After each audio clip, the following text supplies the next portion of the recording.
শুরু করুন মিতা। আমি পেছন থেকেই বলছি, আমার মা খুব সুন্দরী ছিলেন, বয়স খুব কম ছিল, 10-11 বছর হবে। তো মা সংসার ব্যাপারে কিছু বুঝতো না। তো বাবার একটু আমার মার সাথে রাগারাগি ছিল না, দাদাকে খুব ইয়ে করতো যে তুমি কেন আমাকে এত ছোট একটা মেয়ে বিয়ে দিয়েছো যে সংসার ব্যাপারে কিছু বুঝে না। তো এরকম করে বাবা বিয়ের কিছুদিন পরেই চলে গেছে। পরে যাই হোক, একটা সময় আমি পেটে আসি আমার মার। তো তখন থেকে আমার বাবা আবার বাড়িতে কম আসতো, ঢাকায় বেশি থাকতো। কি করতেন ঢাকাতে? ঢাকায় তখন সে ওই যে হোটেলে চাকরি করতেন। জি। তারপরে আমি হওয়ার পরে আমার বাবাকে খবর দিয়েছেন দেখার জন্য। তো আসছে উনি, আসার পরে আবার চলে গেছেন। তো বাবা বাড়িতে আসা যাওয়ার খুব গ্যাপ ছিল। তো এটা হয়তো বা আমার মার পছন্দের ছিল না। পরে এক সময় উনি আরেকটা সম্পর্কে জড়িয়ে যান। আপনার বাবা? না, আমার মা। আপনার মা আরেকটা সম্পর্কে জড়িয়ে যান? জি। আমি তখন 15 কিংবা 20 দিনের মতো আমার বয়স। ওই সময়টাতে আরেকটা সম্পর্কে জড়িয়ে যায়? জি। ওকে। পরে মা আমাকে রেখেই চলে গেছেন, ওনার সাথে চলে গেছেন। উনি বিয়ে করবে না, উনি মজা করার জন্যই সম্পর্কটা করেছিলেন। তো যখন উনি বিয়ে করছে না, তখন ওই মুহূর্তে সে পরে আমার বাবার কাছে আসছিল। তো আমার বাবা বলতেছে যে আমার অতটুকু ছোট বাচ্চা ফেলে তুমি চলে গেছে, এখন আর আমি তোমাকে নিব না। ওকে, তারপরে উনি ওনার বাবার বাড়ি গিয়েছেন, ওখানে উনি জায়গা পায়নি। তখন উনি কি করবে, তো এই সময় উনি নাকি মানে মেন্টালি অসুস্থ হয়ে পড়েন। তো পরে ওনাকে ওনার বাবা মা এখন আশ্রয় দিতেই হবে, যেহেতু অসুস্থ হয়ে গেছে, কেউ নাই। তো মা এরকম চিকিৎসা অবস্থায় থাকেন, আর আমাকে আমার বাবার বোন ছিল যে ওনার কাছে আমাকে রাখতে দিয়েছেন। আপনার মা যখন মা হলেন সেই সময়টাতে তার বয়সটা কত? তখন তার 15 থেকে 16 বছর। একদমই কিশোরী বয়স। জি। তারপরে আমি আমার ফুপুর কাছেই বড় হয়েছি প্রায় 3 বছর পর্যন্ত। তারপরে আমার ফুপু প্রেগনেন্ট হয়ে যায় অবস্থায়, তখন বাবা সেই মুহূর্তে কি করবে, পরে বাবা আমাকে ঢাকায় নিয়ে গেল। ঢাকায় নিয়ে যাওয়ার পরে ছোট্ট একটা বাচ্চা, উনি কাজও করতেছেন, আবার ওখানেই আমাকে রাখার ব্যবস্থা করছেন। তো হচ্ছে না আসলে বিষয়টা। পরে বাবা যেখানে থাকতো সেখানে আরেকটা ইয়েকে পছন্দ হয়, মানে দ্বিতীয়বার ওনাকে বিয়ে করেন। তো এইভাবে বিয়ে দেওয়ার পরে ফার্স্ট ওয়াইফের সাথে কি ডিভোর্স হলো আপনার বাবার? হ্যাঁ, ওটা তো ডিভোর্স। প্রথম স্ত্রীর সাথে ডিভোর্স হয়ে গেল। ওকে। তারপরে তো এখন এই মার সাথেই সম্পর্ক। তারপরে মা আমাকে পালতেছে ভালোই, নিজের মেয়ের মতোই আদর যত্ন করছে। তো একসময় আমার এই মাও প্রেগনেন্ট হয়ে যায়। তারপরে তো ওনারও একটা মেয়ে হয়। এই মেয়ে হওয়ার পর থেকে আমি এখন বুঝতে পারছি যে একটু ভালোবাসাটা যেন ডিফারেন্ট হয়ে গেছে, আগের মতো না। কিন্তু তারপরও মনে হয় নাই, মানে আমি তখন জানতামও না যে সে আমার সেকেন্ড মা বা কিছু, লোকের কাছে শুনতাম। তারপরে যাই হোক, এরকম করে অনেক বছর হয়ে গেছে। তারপরে এক সময় আমার বাবা মানে বলছে যে আমি তো আর এখানে হচ্ছে না, আমি একটু দেশের বাইরে যাব। তো উনি দেশের বাইরে চলে গেলেন। উনি এভাবে টাকা পাঠাচ্ছেন। আমার মা আবার অত শিক্ষিত ছিল না, টাকা পয়সার হিসাব টিসাব রাখতে পারেনি। তো বাবার মাঝখানে খুব অসুস্থ হয়ে যায়। অসুস্থ হওয়ার পরে থেকে উনি চলে আসার পরে বাবার ধারণা ছিল যে তার ব্যাংকে হয়তোবা কিছু টাকা আছে যেটা দিয়ে উনি কিছু করতে পারবেন। তো বাবা এসে দেখে যে আসলেই কোনো টাকা পয়সা নাই। তারপর থেকে তো মার সাথে মানে রাগারাগি, তারপরে মারধর করে একটা সময় মাকে। এগুলো আপনি নিজের চোখে দেখেছেন? নিজের চোখে দেখেছি। মানে বাবার ধারণা ছিল যে আমার মা হয়তো বা তার বাবার বাড়ি টাকাগুলো দিয়ে দিয়েছেন এর জন্য। তো এর জন্য খুব মারধর হতো। এই বিষয়গুলো আমার খুব মানে ব্রেনে কাজ করতো যে কেন এরকম হলো। তো এগুলো দেখতে দেখতে একসময় খুবই অসুস্থ হয়ে যায় আমি। তো আমার বাবার দুঃসম্পর্কে একটা ভাই আছেন, উনি হচ্ছে ডাক্তার কম্পাউন্ডারে চাকরি করতেন। তো আমাকে বলেছে তুমি যেহেতু অসুস্থ হয়ে গেছো, তাহলে চলো তুমি আমার ডাক্তার তোমাকে দেখাবো।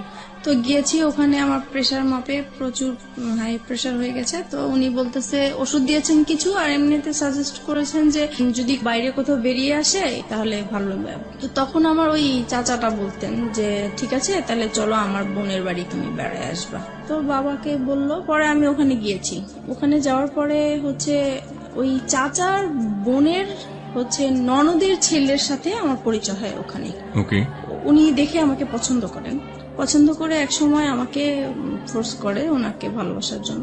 তো আমি বলতেছি যে তখন কোন ক্লাসে পড়েন আপনি? তখন 6 ক্লাস 6 এ পড়েন। তার মানে আপনার বয়স 11 থেকে 12 বছর। যে ছেলেটা আপনাকে প্রপোজ করলো সে আলটিমেটলি আপনার ওই ডাক্তার কম্পাউন্ডারের কোন এক আত্মীয়, রাইট? জি। ওকে। সেই ছেলেটার বয়স কত ছিল? উনি তখন ইন্টারমিডিয়েট দিয়েছেন। ফাইন।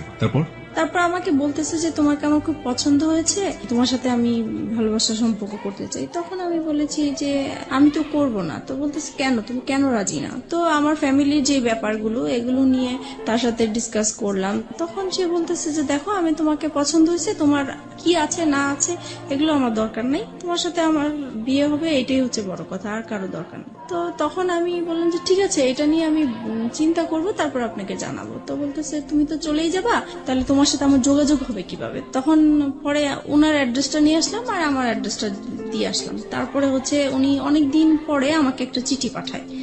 তো চিঠি পাঠানোর পরে চিঠিটা পড়ে ভালোই লাগলো। পরে আমি এই চিঠিটা নিয়ে অনেক ভাবতে থাকলাম যে লোকটা তো আমাকে মনে হয় সত্যি সত্যি ভালোবাসে, আর যেহেতু আমার এই বাসায় থাকতে ইচ্ছা করে না, বাবা মার ঝগড়াঝাটি, এখন যদি আমি কোথাও চলে যাই এই সংসার থেকে, তাহলে হয়তোবা আমার এই অশান্তিটা হবে না, আমি ভালো থাকবো। ওই কথা চিন্তা করে পরে আমি রাজি হয়ে গেলাম। পরে আমি একটা চিঠি পাঠালাম যে হ্যাঁ আমি রাজি আছি। তো এরকম করে আমাদের প্রায় প্রতি সপ্তাহে 2টার মতো চিঠি আসতো, এরকম দেওয়া নেওয়া হতো। প্রায় 3-4 মাস পরে হঠাৎ আমি আবার পড়াশোনার পাশাপাশি হাতের কাজ শিখতে খুব পছন্দ করতাম। তো আমি বিভিন্ন জায়গায় হাতের কাজ শেখার জন্য যেতাম। তো একদিন আমার এলাকা দিয়ে আমি যাচ্ছি, হঠাৎ তাকে দেখে ফেলি। ওকে, সেও আমাকে দেখে ডাকছে। তো আমি অবাক হয়ে গেছি। কিছুক্ষণ আমি একদম চুপ ছিলাম যে যেই লোকটাকে আমি সেই চাঁদপুরে দেখে আসছি, সেই লোকটা হঠাৎ করে ঢাকায়, তাও আমার এলাকার মধ্যে কিভাবে আসলো? পরে উনি আমাকে দেখেই বলতেছে যে আমি না তোমার কাছে আসছি। তখন আমি অবাক হয়ে গেলাম যে এত দূর থেকে সে আমার কাছে আসছে। আমি চিঠি পাঠাতাম ঠিক আছে, কিন্তু উনি আসবে সেটা বলেও নাই আমাকে। তো যাই হোক, তখন ওই যে গুলশান পার্কটা ছিল, তো আমাকে সেখানে নিয়ে গেছে। যাই হোক গেলাম, যাওয়ার পরে কথা বললাম। এখন বলতেছে যে আমি তোমাকে তো আমার খুব দেখতে ইচ্ছা করে মাঝে মাঝে, এখন কি করব? তো আমি বলতেছি দেখেন আমার তো আসলে এরকম বাইরে বের হওয়ার অভ্যাস নেই, আর তাছাড়া আমার খুব ভয় লাগে যে কোথায় কেউ দেখে ফেলে কিনা, পরে বাবার কাছে বিচার যাবে, এটা আমার খুব খারাপ লাগবে। তো বলতেছে যে না দেখবে না, তুমি ওইভাবেই আসবে। তো এরকম করে প্রায় 2-3 মাস পর পর আমাদের দেখা হতো।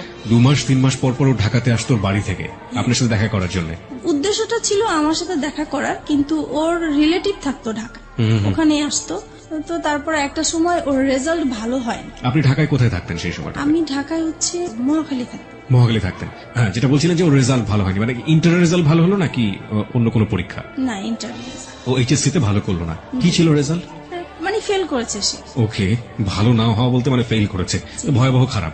ওকে, তো ফেল করেছে। পরে হচ্ছে তার বাবা খুব চাপ দিল, তো বলতেছে যে তুমি বাড়িতে সারাক্ষণ থেকেও যদি পড়াশোনা ভালো না করো, ওদের দোকান ছিল, তো বলতেছে দোকানেও বসবে, দেন পরীক্ষাটাও দিবে।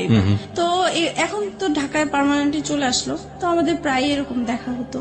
পরে এই বিষয়টা নিয়ে আমি আমার বাবা মাকে জানাই। বাবা মাকে তো জানানো উচিত, মাকে জানাচ্ছি প্রথমে। পরে মা বলতেছে যে করো, যেটা তোমার ভালো মনে হয় সেটাই করো।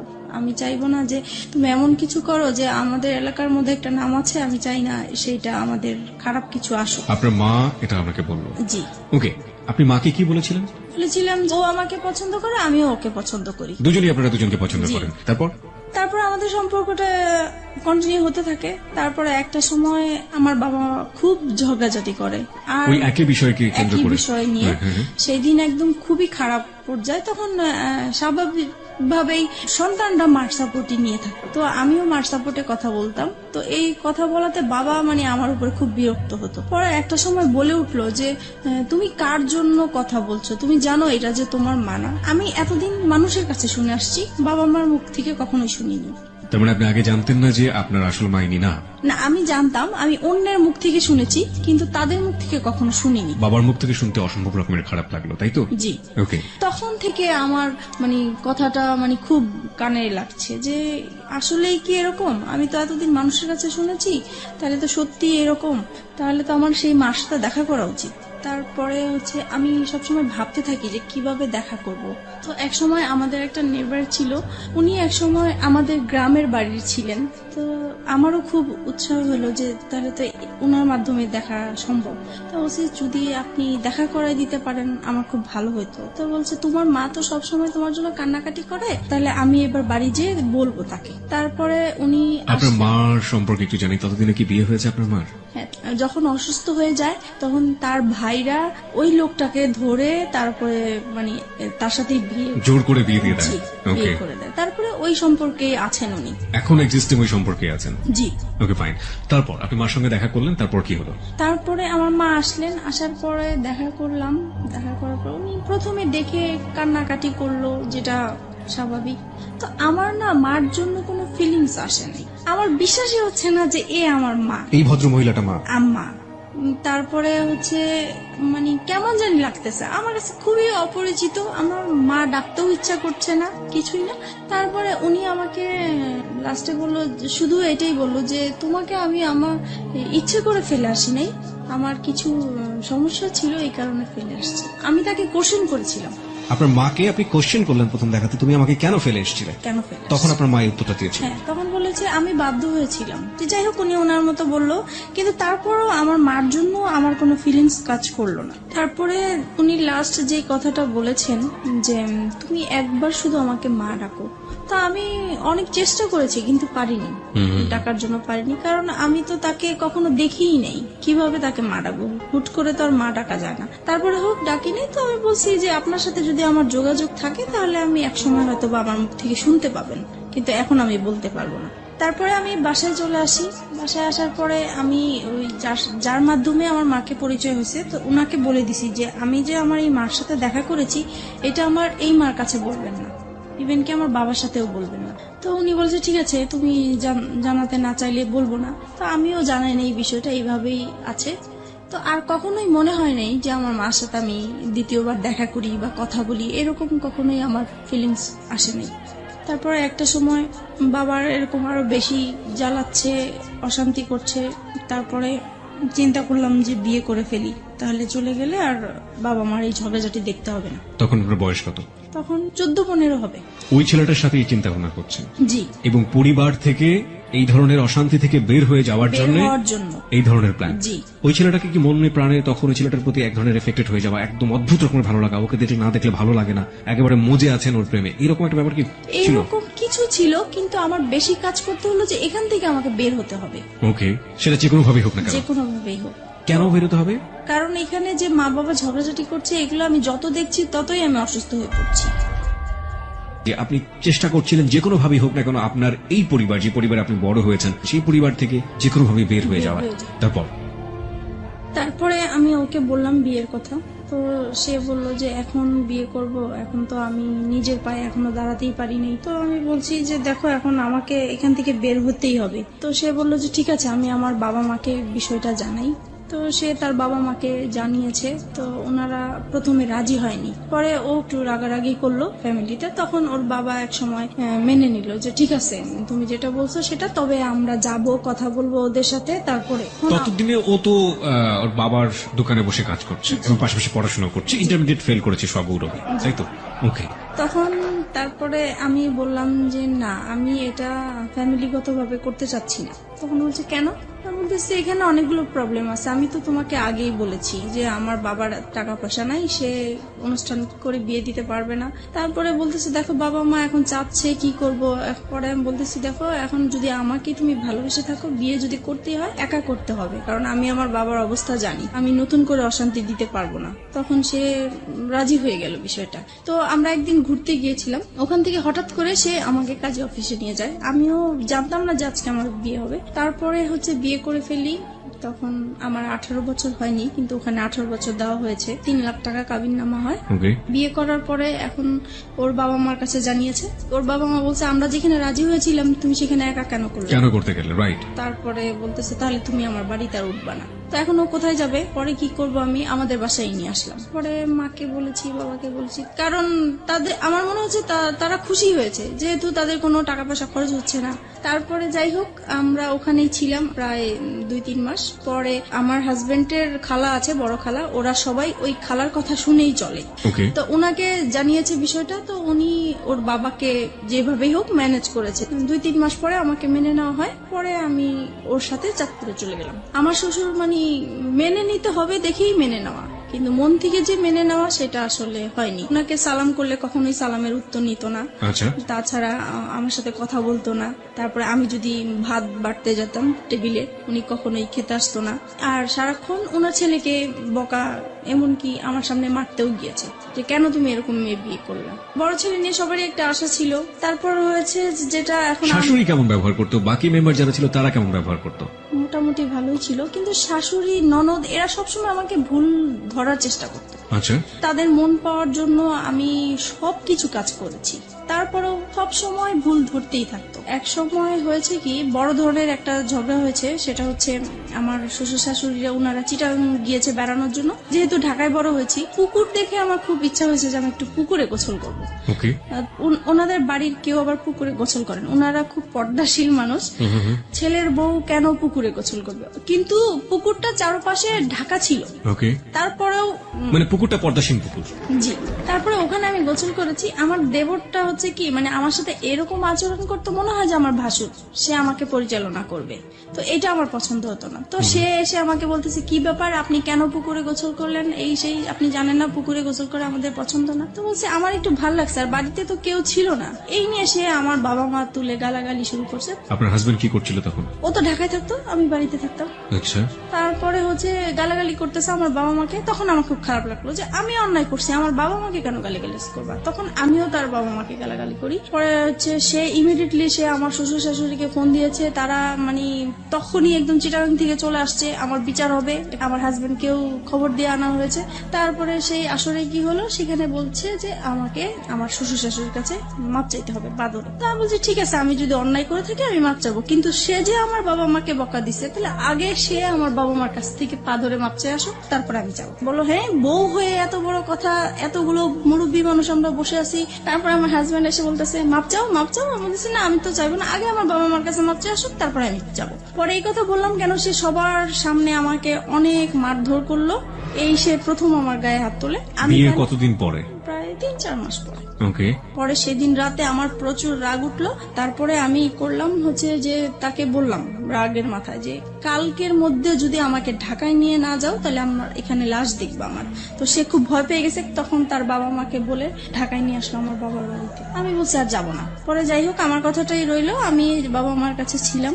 এক সময় পরে বাবা আবারও সেই তো ঝগড়াঝাটি আছেই বাবার সংসারে। তখন একদিন আমি খুব রাগ হইলাম বাবার সাথে। তখন বাবা আমাকে বলেছে যে তুমি এখন অন্যের হয়ে গেছে, এখন আর আমাদের কেউ না, তুমি আমাদের সংসারে কিছু বলতে আসবা না। এই সে আরো কিছু বকা দিল আমাকে। পরে বলতেছে, বাবা বলতেছে তুমি কালকের মধ্যে আমার ঘর থেকে বের হয়ে যাবে, আমি কালকে যেন তোমাকে আর দেখতে না চাই। পরে মা বলতেছে যে তোর বাবা তো অনেক রেগে গেছে, তাই কাজ কর, আমি তোকে একটা আলাদা বাসা নিয়ে দেই, ও আসলে পরে ওকে বলবো আমি সবকিছু। তখন আমি আমার মার কাছাকাছি একটা বাসা নিলাম। পরে ও বাড়ি থেকে আসছে হঠাৎ করে, তো মার বাসায় আসছে। এখন দেখতেছে আমি নাই। তো মাকে জিজ্ঞেস করলো কি ব্যাপার, ও কোথায়? তো বলতেছে ও তো আলাদা বাসা নিয়েছে। তখন তো সে খেপে গেল, হ্যাঁ কেন সে বাসা নিবে? সে তো আমাকে বলেছিল যে তার বাবার বাড়ি অন্তত 2 থেকে 3 বছর থাকবে, তারপরে সে আলাদা কিছু করবে। এখনই সে করলো, আমার তো কিভাবে কি করব আমি। তারপর থেকে মানে আমাদের এতদিন পর্যন্ত মানে ভালোই ছিল, আমাদের সংসার জীবন বলেন, ভালোবাসা সম্পর্ক বলেন, সবকিছুই ভালো ছিল। যে আলাদা বাসা নিলাম, এখন ওর ইনকাম করতে হবে। বাবা মা চাপ দিচ্ছে যে নিজে নিজে বিয়ে করেছো, তারপরে বউকে আবার বাবার বাড়ি রেখে আসছো, তো এটা তো ঠিক হয় নাই। তোমার শ্বশুর বাড়ি থেকে কিছু না পাই, অন্তত বউ সেবাটা তো আমাদের পাওয়া উচিত, তুমি কেন আমাদের বউ সেবা থেকে বঞ্চিত রাখছো? এই তো তার মাথায় একটা প্রেশার আছে। তারপরে এভাবে আমাদের প্রায় 2টা বছর কেটে যায়। বাসার খরচটা কিভাবে আসতো? পরে ও ওর বাবার দোকান থেকে নিয়ে আসতো টাকা পয়সা, প্রতি মাসে মাসে টাকা পয়সাগুলো নিয়ে আসতো? জি। ওকে। এবং এটার জন্য পারিবারিক ভাবে ওকে বিভিন্ন রকমের হ্যাসেল পোহাতে জি হতো? জি। তারপরে আমার বেবি পেটে আসে। তো একটা সময় বুঝতে পারলাম যে আমার বেবি হওয়ার পর থেকে আমার হাজবেন্ডের অ্যাটিটিউড একটু আলাদা হয়ে যাচ্ছে, কি রকম যেন হয়ে যাচ্ছে, খিটখিটে মেজাজ হয়ে যাচ্ছে। তার সব কাজ নিখুঁত হতে হবে এরকম। কি রকম রান্না করলাম, রান্না ভালো হলো না, এটাতে এই লবণ বেশি হলো, হলুদ বেশি হলো, ভাত কেন নরম হলো, এইরকম মানে সামান্য বিষয় নিয়ে মানে ঝগড়াঝাটি হতো আমাদের। মেয়েকে কেন টাইম মতো খাওয়ালাম না। তারপরে একটা সময় যখন এগুলো নিয়ে বাড়তে থাকলো, তখন তার আবেগের কথাগুলো আসলো, হ্যাঁ তোমাকে বিয়ে করে আমি কিছুই পাই নাই, আমি অনেক কিছু পেতাম, তোমার যেতে আরো সুন্দর মেয়ে বিয়ে করতে পারতাম, আরো ভালো ফ্যামিলির মেয়ে বিয়ে করতে পারতাম। মানে এইভাবে সে আজে বাজে কথা বলতেই থাকে।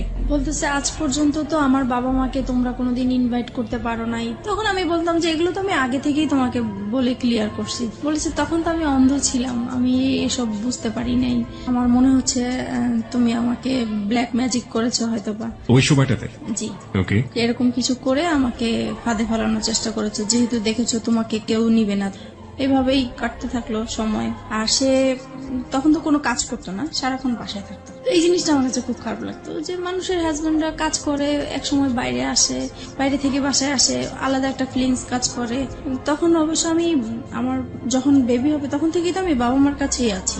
পরে এক সময় এটা নিয়ে বাবা মা আমার উপরে রাগ করে যে তুমি এতদিন আমাদের ঝগড়া দেখে তোমরা এরকম করছো, এখন তোমরাও ঝগড়া করতেছো। তখন কি করবো আর, পরে একদিন বাবা প্রচুর ঝগড়া করে মার সাথে। তখন আমি বলতেছি কি যে তুমি এরকম ঝগড়া করো না, তোমার জামাই পাশের রুমে থাকে, খারাপ বলে ঝগড়া করো না, যদি ঝগড়া করতে হয় তাহলে এই বাড়িতে আর আসবে না, তুমি অন্য কোথাও চলে যাও। তো বাবার মাইন্ডে খুব লাগছে যে মেয়ে হয়ে আমাকে এই কথাটা বললো। পরে বাবা আমাদেরকে ছেড়ে চলে গেছে, তো ও আলাদা বাসা নিবে এখন। পরে আমি বলছি আলাদা বাসা নিবা তো তুমি কি করবা, তুমি কোত্থেকে কি চালাবা? তখন বলতেছে যে আমি একটা দোকানপাট নিব, এখন বাবার থেকে আলাদা হয়ে আসছি, দোকানপাট নিব। তো ঠিক আছে চলো। পরে আমরা আমার মেয়ে হওয়ার পরে আলাদা বাসা নিই। সংসারে অশান্তির উপরে অশান্তি। তারপরে আমার শ্বশুর শাশুড়ি বলে যে তুমি এখনো সময় আছে, ওকে ছেড়ে দাও, এখনো তোমাকে আমরা ভালো জায়গায় বিয়ে দিতে পারবো, এই সেই এগুলো আছে। আর তাছাড়া ও সবসময় কি অন্য মেয়েদের প্রতি একটা আকৃষ্টিত থাকতো, যে কোনো সুন্দর মেয়ে থাকলে বলতো, আমার সামনেই বলতো যে ওর সাথে যদি আমায় একদিন করতে পারতাম আমার সার্থক হতো। পরে ঝগড়া হলে মাঝে মাঝে বলতো যে আমাকে অনেকেই বিয়ের প্রস্তাব দিয়েছে, প্রেমের প্রস্তাব দিয়েছে, আমি তাদেরকে বিয়ে করিনি, আমি অনেক বড় ভুল করেছি, এই সে এগুলো বলতো। এগুলো আমার খুব খারাপ লাগতো, এগুলো নিয়ে আমাদের সংসারে খুব অশান্তি হতো। বিশেষ করে ও বাসায় থাকতো, এই জিনিসটা আমি একদমই পছন্দ করতাম না, ও কোনো কিছু করতো না। পরে এক সময় কি হয়, নতুন একটা মার্কেটে দোকান নিয়েছে, ওইটা মার্কেটটা ভালো করে স্টার্ট হয় নাই, তাই দোকানও ভালো চলে না, তো দোকানটা ছেড়ে দিল শেষ পর্যন্ত। তারপরে যেটা হয়েছে, এক এক করে ও যেটাই হাত দেয় সেটাই লস হয়। এইভাবে ওর বাইরের যেই অশান্তি হলে সেটা ঘরের মধ্যে নিয়ে আসবে। তারপরে সে শেয়ার বাজারে ঢুকলো। তারপরে শেয়ার বাজারও তো খুব অবস্থা খারাপ ছিল, সেটা নিয়ে বাসায় খুব ঝগড়াঝাটি হতো, তার মন খারাপ হতো। যদি বাসায় কিছু লাগতো বলতাম, তখনই সে খেপে যেত। তারপরে বলতো যে তোকে বিয়ে করে আমার ভাগ্যটা খারাপ হয়ে গেছে, আগে তো এরকম খারাপ ছিল না। একটা জিনিস যেটা আমি বুঝতে পারছি মিতা, সেটা হচ্ছে যে ভেরি ক্রিটিক্যাল মোমেন্ট যাচ্ছে আপনাদের সংসারে। জি। অভাব-অনটন রয়েছে, জি। মনোমালিন্য আসছে, জি। কিছুদিন পর পরই ঝগড়াঝাটি হচ্ছে, জি। এবং বয়স তো দুজনের কমই আছে, গাইডেন্স করার মতো কেউ নেই ওখানে, জি। এবং একের পর এক ভুলের জন্ম হচ্ছে, তাই তো? ওকে, তারপরে যেটা হচ্ছে, আর আরেকটা জিনিস, ওর আর আমার ঝগড়াঝাটি হলে মারামারি হয়, ঠিক আছে, ও আমাকে বকে, আমি ওকে বকি, কিন্তু আমার কথা হলো যে আমরা ঝগড়াঝাটি করবো সেটা আমাদের ভিতরেই থাকবে। ও কি করে, সাথে সাথে ওর বাবা মাকে ফোন দিয়ে দিবে যে এরকম এরকম হচ্ছে, ওর সাথে আর আমার হচ্ছে না, তোমরা কি করবা, এসে করো, এই আর কি। এটা নিয়ে অশান্তি থাকে। তারপরে আমি যদি কম্প্রোমাইজের জায়গাতে আছি, লাইক একটা যেটা হচ্ছে যে এক হাতে তো কখনো তালি বাজে না। আপনি একটু আগেই বললেন যে জি। আপনিও ঝগড়া করতেন, ও করতো, হ্যাঁ। দুজনে মিলেই ঝগড়া হতো। জি। কিন্তু কথা হচ্ছে যে যদি কম্প্রোমাইজের জায়গাতে আসি, যে সফট হওয়া, আগে থেকে একটু কম্প্রোমাইজ করে নেয়া, পরিস্থিতিটাকে শান্ত করা, সেই কাজটা সবচেয়ে বেশি কে করতো? কেউ করতাম না, মানে আপনা আপনি হয়ে যেত? হয়ে যেত। আমি কথা না বলার চেষ্টাই করতাম, কিন্তু ও এসে আমার রাগ ভাঙাতো। তার মানে ওই আপনাকে রাগ ভাঙানোর চেষ্টা করতো? জি। এটা নিঃসন্দেহে তার একটা ভালো গুণ। জি। কারণ রাগ করাটা খুব সহজ, কিন্তু রাগ ভাঙানো কিন্তু খুবই খুবই কঠিন একটা ব্যাপার, এবং সেটা নিজেকে স্যাক্রিফাইস করে এই চেষ্টাটা যারা করে, আমার মনে হয় যে এটা একটা স্পেশাল গুণ তাদের। ওকে, তারপরে আমি কথায় কথায় ওকে বলতাম যে তুমি আমাকে ডিভোর্স দাও। ও ডিভোর্স দিতে চাইতো না, তো সেই জন্য ওর বাবা আমাকে বলছে, তখন বলছে যে ঠিক আছে তুমি আরেকটা বেবি নাও, তাহলে দুইটা বেবি হয়ে গেলে ও ব্যস্ত থাকবে, তখন আর কোথাও যাওয়ার কথাও বলবে না। তো সেই হিসাবে আমাদের আরেকটা বেবি হয়। আমার ইচ্ছা ছিল না বেবিটা নেওয়ার, ওর ইচ্ছাতেই বেবিটা নেওয়া হলো। ওর মামার বাসা পাশে ছিল, ওর মামার বাসাতে আমরা আমার হসপিটাল থেকে এসে সরাসরি মামার বাসায় উঠলাম। আমার বোন তখন এসএসসি পরীক্ষা দিচ্ছে, মাঝখানে ওর কিছু গ্যাপ ছিল, তো সেই গ্যাপের মাঝে আমার কাছে আসছে। আবার অনেক গেস্টও আসছে, জায়গা ছিল না। তো আমার হাজবেন্ড বলতেছে কি যে এখানে তো জায়গা নেই, ওকে নিয়ে আমি আমাদের বাসায় চলে যাব। কথা ছিল খাওয়া দাওয়া করে সবাইকে নিয়ে যাবে, কিন্তু সে আমার বোনকে খাইয়ে টাইয়ে নিয়ে আগেই চলে গেছে। তারপর যাই হোক এরকম গিয়েছে, হঠাৎ করে সে আর কি মানে আমার বোনের সাথে সে একটা অনৈতিক কাজ করতে গিয়েছিল। সেটা আমি বুঝতে পারি নাই, আমি 3 মাস পর জানতে পেরেছি। আপনি 3 মাস পরে এটা জানতে পারেন? জি। কিভাবে জানতে পারেন? আমি মানে ও আসতো না তো, গ্যাপ ছিল, তখন আমি জিজ্ঞেস করছি কি ব্যাপার, ও আমার বাসায় আসে না কেন, আমি তো এরকম কিছু করি নাই যে ও আসা বন্ধ করে দিবে। তখন মা বলতেছে যে ও আর যাবে না তোমাদের বাসায়। তখন আমি বললাম যে কেন যাবে না, তখন সে কথাই বললো আর কি। তার মানে আপনার বোন গিয়ে আপনার মাকে বলেছিল, এবং পরবর্তীতে আপনার মা আপনি জিজ্ঞেস করার প্রেক্ষাপটে আপনাকে যা বলেছিল। এই যে ঘটনাটা যখন আপনার হাজবেন্ড এরকম কাজ করলো, তখন আপনাদের সাথে মানসিক যে সম্পর্ক হাজবেন্ড ওয়াইফের মধ্যে, সেই সম্পর্ক কি অবস্থায় ছিল? তখন তো খারাপ ছিল, খুব খারাপ অবস্থায় ছিল। জি। ওকে, তারপরে এটা জানার পরে আমি ওকে প্রশ্ন করলাম যে তুমি এরকম কিছু করেছো কিনা, তো সে বলতেছে যে না, আমি এরকম কিছুই করি নাই। তারপরে সে উল্টা আমাদেরকে বলতেছে যে তোমার মা তোমার বোনের নামে আমি মানহানি মামলা করব, কেন তোমরা আমার নামে এরকম কিছু করেছো। তখন আমি মানে অবাক হয়ে গেলাম যে সে অন্যায়টা করলো, তারপরও স্বীকার করতেছে না। আর আমার মা বোন কখনোই মিথ্যা বলবে না, আর নিজের মান সম্মান নিয়ে তো কখনোই মিথ্যা বলার প্রশ্নই আসে না। তারপর এক সময় আমি আত্মহত্যা করার চেষ্টা করলাম, মানে বাসা থেকে বের হয়ে যাচ্ছি, রাগ হয়ে যে তার সাথে আমি আর থাকবো না, সে এরকম একটা কাজ করতে পারলো। তারপরে আমি যখন বাসা থেকে বের হয়ে যাচ্ছিলাম, তখন সে আমার হাতে পায়ে ধরে মাপ চাইলো, বলতেছে সরি, আমার ভুল হয়ে গেছে, আমি আর এরকম কিছু করব না, কিন্তু তুমি কাউকে বলো না, আমার আত্মীয় স্বজন কাউকেই বলবা না তুমি। তারপরে যাই হোক, আমি আবারও সংসার এইভাবেই করতে থাকলাম। তো কিন্তু আমি যতই মানে চেষ্টা করতেছি সংসার করার জন্য, যতই অশান্তি হোক না কেন, কিন্তু সে একের পর এক ঝগড়াঝাটি অশান্তি আছে। আমার পরে লাস্টের দিক দিয়ে আর ভাল লাগলো না, প্রচুর মারামারি হতো আমাদের। আপনিও মারতেন? আমিও মারতাম, দুজন মিলে মারামারি করতেন? জি। ওকে। তারপরে এরকম অশান্তি ভাল লাগতো না, মন সবসময় খারাপ থাকতো। তাছাড়া মানে আর আমার ও খুব বেশি যন্ত্রণা করতো, আমি নাকি বেশি ঘুমাই, আমি খুব অলস, ঘরে কাজ করতে চাই না, ঘুমালে উঠতে চাই না। তারপরে টিভি দেখি আমি খুব বেশি, আমার খুব বাজে অভ্যাস, আমার জন্য আমার সন্তানরাও নষ্ট হয়ে যাচ্ছে, এগুলো নিয়ে খুব। আপনারা যে মারামারি করতেন আপনাদের ছেলে মেয়েদের সামনে মারামারি করতেন? হ্যাঁ, সামনেই করতাম। ওরা খুব ভয় পেত, কান্নাকাটি করতো, কিন্তু কিছু করার ছিল না, হয়ে যেত। ফিরে যাচ্ছি মিতার কাছে। মিতা, তারপর কি হলো? পরে এক সময় রোজার ঈদ সামনে আসলো, ঈদের শপিং করা নিয়ে আবার আমাদের খুব ঝগড়া হলো, মাঝখানে মারামারি এইরকমই। আর সে সব সময় ঈদের সময় সে বাড়িতে যায় ঈদ করে, আর আমি বাচ্চাদেরকে নিয়ে ঢাকায় ঈদ করি। আমি বাড়িতে যেতে চাই না, বাচ্চারাও বাড়িতে যেতে চায় না, তাই আমাদের আর যাওয়া হয় না। কিন্তু সে তার বাবা মার সাথে ঈদ করবে, সেজন্য প্রত্যেকটা ঈদই সে তার বাবা মার সাথেই করে। আমরা বেশি দামি দামি জিনিস চাই, আগে কম দামি জিনিস পরেছি, এখন কেন উপরের দিকে নজর আমার, এইভাবে ঝগড়াঝাটি হয়। তারপর সে বাড়িতে চলে যায়। অশান্তির জন্য আমি ভাল লাগতো না দেখে, তাই একটু হাতের কাজ করা শুরু করেছিলাম। তো হাতের কাজের বিজ্ঞপ্তি দিয়েছিলাম, বিজ্ঞপ্তির জন্য আমার মোবাইল নাম্বারটা শো করা হয়েছিল একটা কাগজে, লিফলেট। জি। তারপরে ওগুলা শেখানোর জন্য নাম্বার দিয়েছিলাম। তো আমি ভাবছি ওখান থেকে হয়তোবা ফোন টোন এসছে, তো রিসিভ করেছি। একটা লোক আর কি এরকম দুষ্টামি করতেছে, কথা বলতেছে। তো আমি বলছি আপনি কিসের জন্য ফোন করেছেন? বলতেছে এমনি আমার ভালো লেগেছে তাই ফোন করছি। তো আমি পরে ফোনটা রেখে দিছি, আমি আর কথা বলি নাই। তো উনি প্রায় এরকম 2-3 দিন ফোন দিত। তারপরে এক সময় বলতেছে যে আসলে আমি আপনার সাথে ফ্রেন্ডশিপ করতে চাই। সেই সময় কি আমার তো মন মেজাজ খারাপ ছিল, ভালো লাগতো না। তখন কেন জানি হঠাৎ করে মনে হয়েছে যে সে শুধু ফ্রেন্ডশিপ করতে চায়, কথাই বলতে চায়, তাই কথা বললে সমস্যা কি। সপ্তাহখানিক কথা বলেছি পরে একদিন সে আমাকে বলতেছে কি যে আপনাকে আমি দেখতে চাই একটু। যাই হোক, আমরা রাজি হয়েছি দেখা করার জন্য। দেখা করতে গিয়েছে আমার বাসায়। এক সপ্তাহের মধ্যে আপনি রাজি হয়ে গেলেন?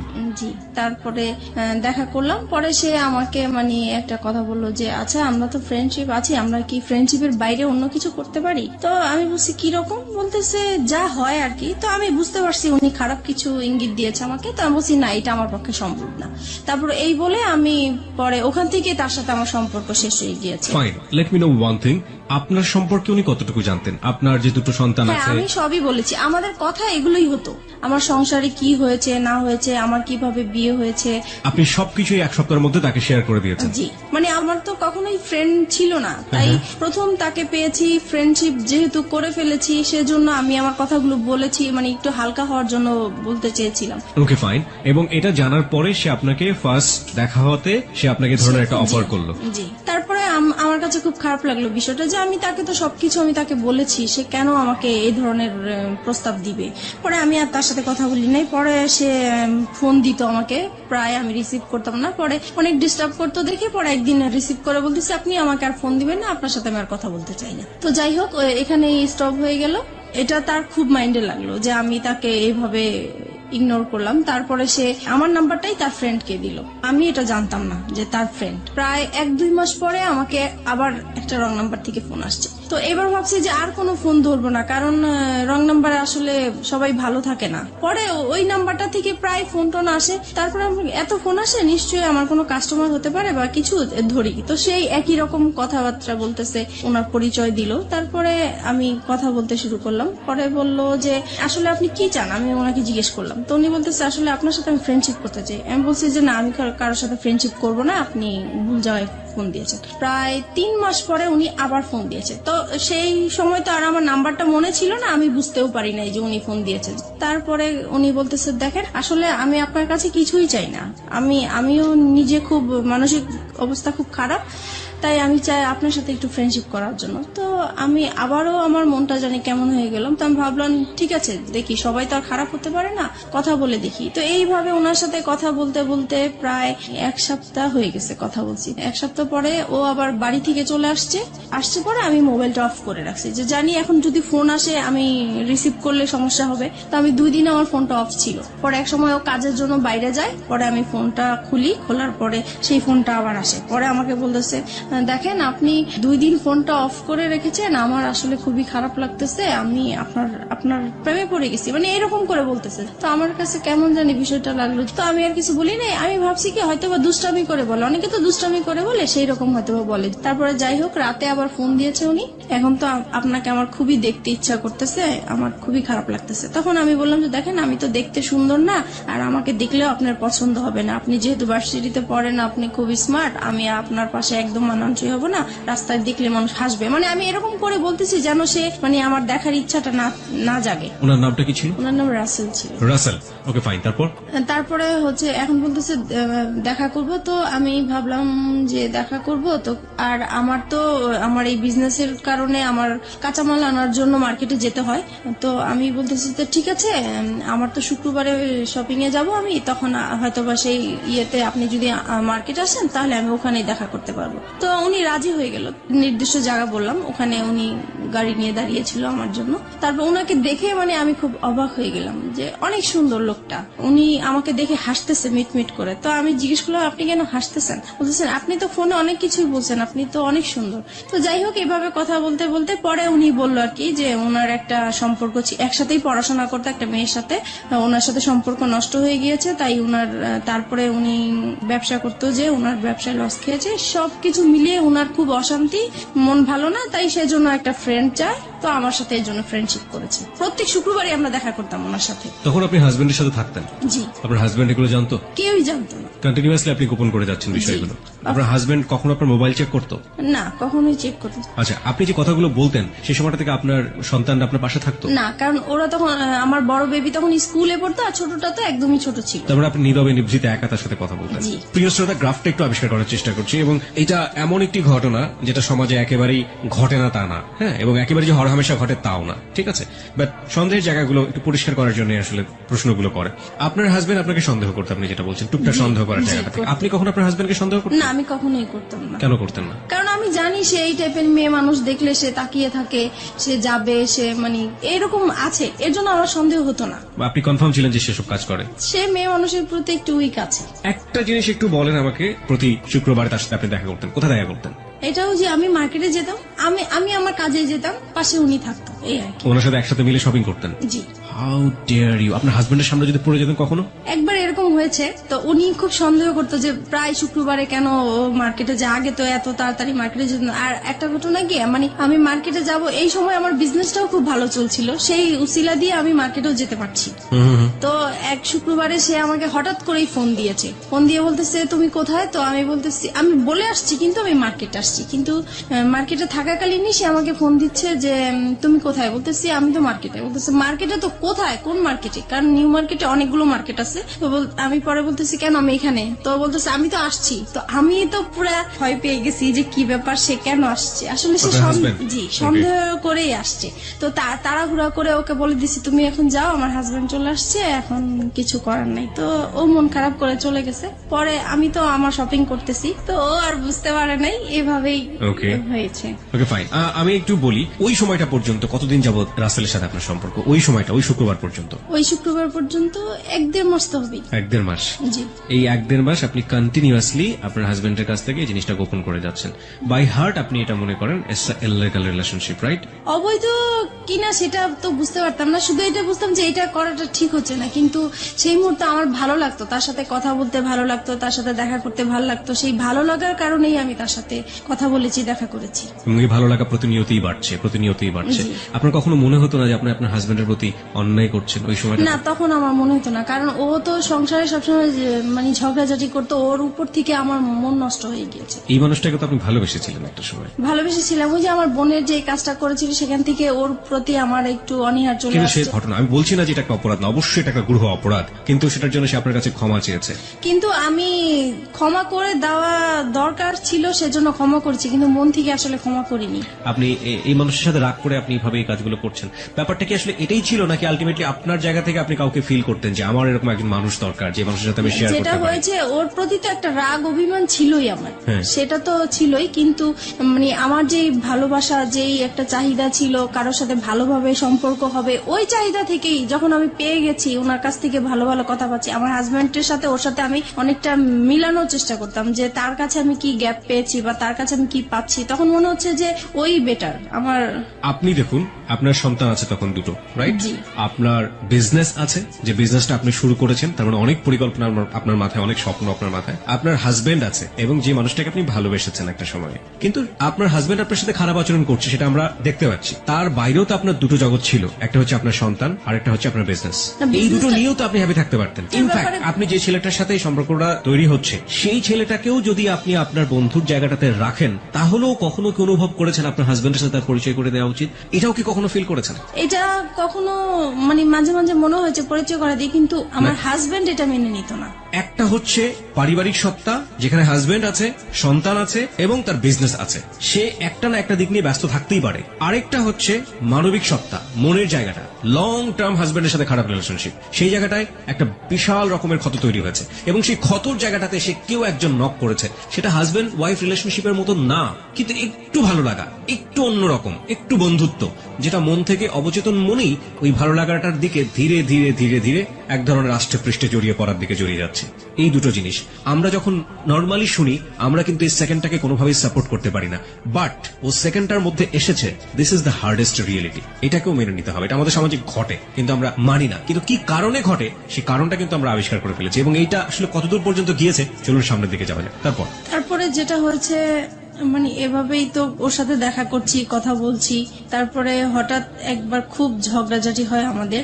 বিষয়টা হয় হচ্ছে আমার ওই যে বোনের বিষয়টা নিয়ে, ওই ঘটনার পর থেকে যেটা হয়, আমাদের স্বামী স্ত্রীর যে সম্পর্কটা হয়ে থাকে, সেই রকম সম্পর্কতে আমি জড়াতে চাই না, এর জন্য এটা নিয়ে খুব ঝগড়াঝাটি হয়। ও খুব জোর করে আমাকে, আমি রাজি হই না, তারপরে মারামারি হয়, এরকম প্রায়ই হয়। তো একটা সময় হয় কি যে আমি ঘুমিয়ে থাকি, সে ঘুমন্ত অবস্থায় আমার সাথে এরকম কাজ করে। এই বিষয়টা আমার কাছে খুবই খারাপ লাগে। আমি লক করছি এখানে আপনাকে। একটা হচ্ছে যে এই যে ঘটনাটা আপনাদের মধ্যে একটা বিরোধ তৈরি করলো, একটা স্বামী স্ত্রী নামে স্বামী স্ত্রী কিন্তু এক ধরনের সম্পর্ক নেই, এই সময় পর্যন্ত রাসেলের সাথে আপনার সম্পর্ক কতদিনের? 2-3 মাস হবে। 2-3 মাস, মানে সময় বাড়ছে। এই সময়টাতে রাসেলের সাথে আপনার কি ধরনের কথোপকথন হতো? ও তো প্রথমেই আপনাকে ফ্রেন্ডশিপের কথা বলেছে, হ্যাঁ, তারপরে ব্যাপারটা কি ফ্রেন্ডশিপে থেকেছে নাকি ধীরে ধীরে ভালো লাগার জায়গাটায় না, ভালো লাগা এখনো আসেনি, ফ্রেন্ডশিপই চলছিল। Okay fine. সে সময় বলতাম হচ্ছে আমাদের সংসারে যেগুলো হতো এগুলো বলতাম। মানে ঘরের নিজের উইক পয়েন্ট গুলো সবসময় তাকে বলতেন? জি জি। যেমন হাজবেন্ড আজকে এটা করেছে, আমি আজকে এটা করিনি, এরকম হয়েছে এরকম হয়েছে। হ্যাঁ, তারপরে আমার ভালো লাগার কথাগুলো বলতাম, বা আমি কি আশা করেছিলাম, কি রকম চেয়েছিলাম, এগুলোই বলতাম। ওকে ওকে, আপনার উইক পয়েন্ট গুলো সবসময় একজন। আচ্ছা, এই যে কষ্টের কথাগুলো, পরিবারের কথাগুলো, একেবারে ঘরের মানুষের কথাগুলো, এগুলো শেয়ার করার মতো অন্য কেউ কি ছিল না? না, আমার কখনো তো কোনো ফ্রেন্ডশিপ ছিল না, সেটা তো আমি আগেও বলেছি। This is the great point, প্রিয় শ্রোতা। ওকে ফাইন, তারপর? তাছাড়া ফ্যামিলিকেও বলতে পারতাম না, কারণ যেহেতু একা বিয়ে করেছি, সেজন্য বলার কোনো সুযোগ ছিল না, স্কোপ ছিল না। তো তারপরে একদিন কি হয়েছে, আমাদের আবারও সেই রকম খুব মারামারি হয়েছে আমাদের সংসারের মাঝে। তখন আমি পরে, সেদিন বৃহস্পতিবার রাতে ছিল এরকম, তারপরে আমি তাকে ফোন দিয়েছিলাম শুক্রবারে।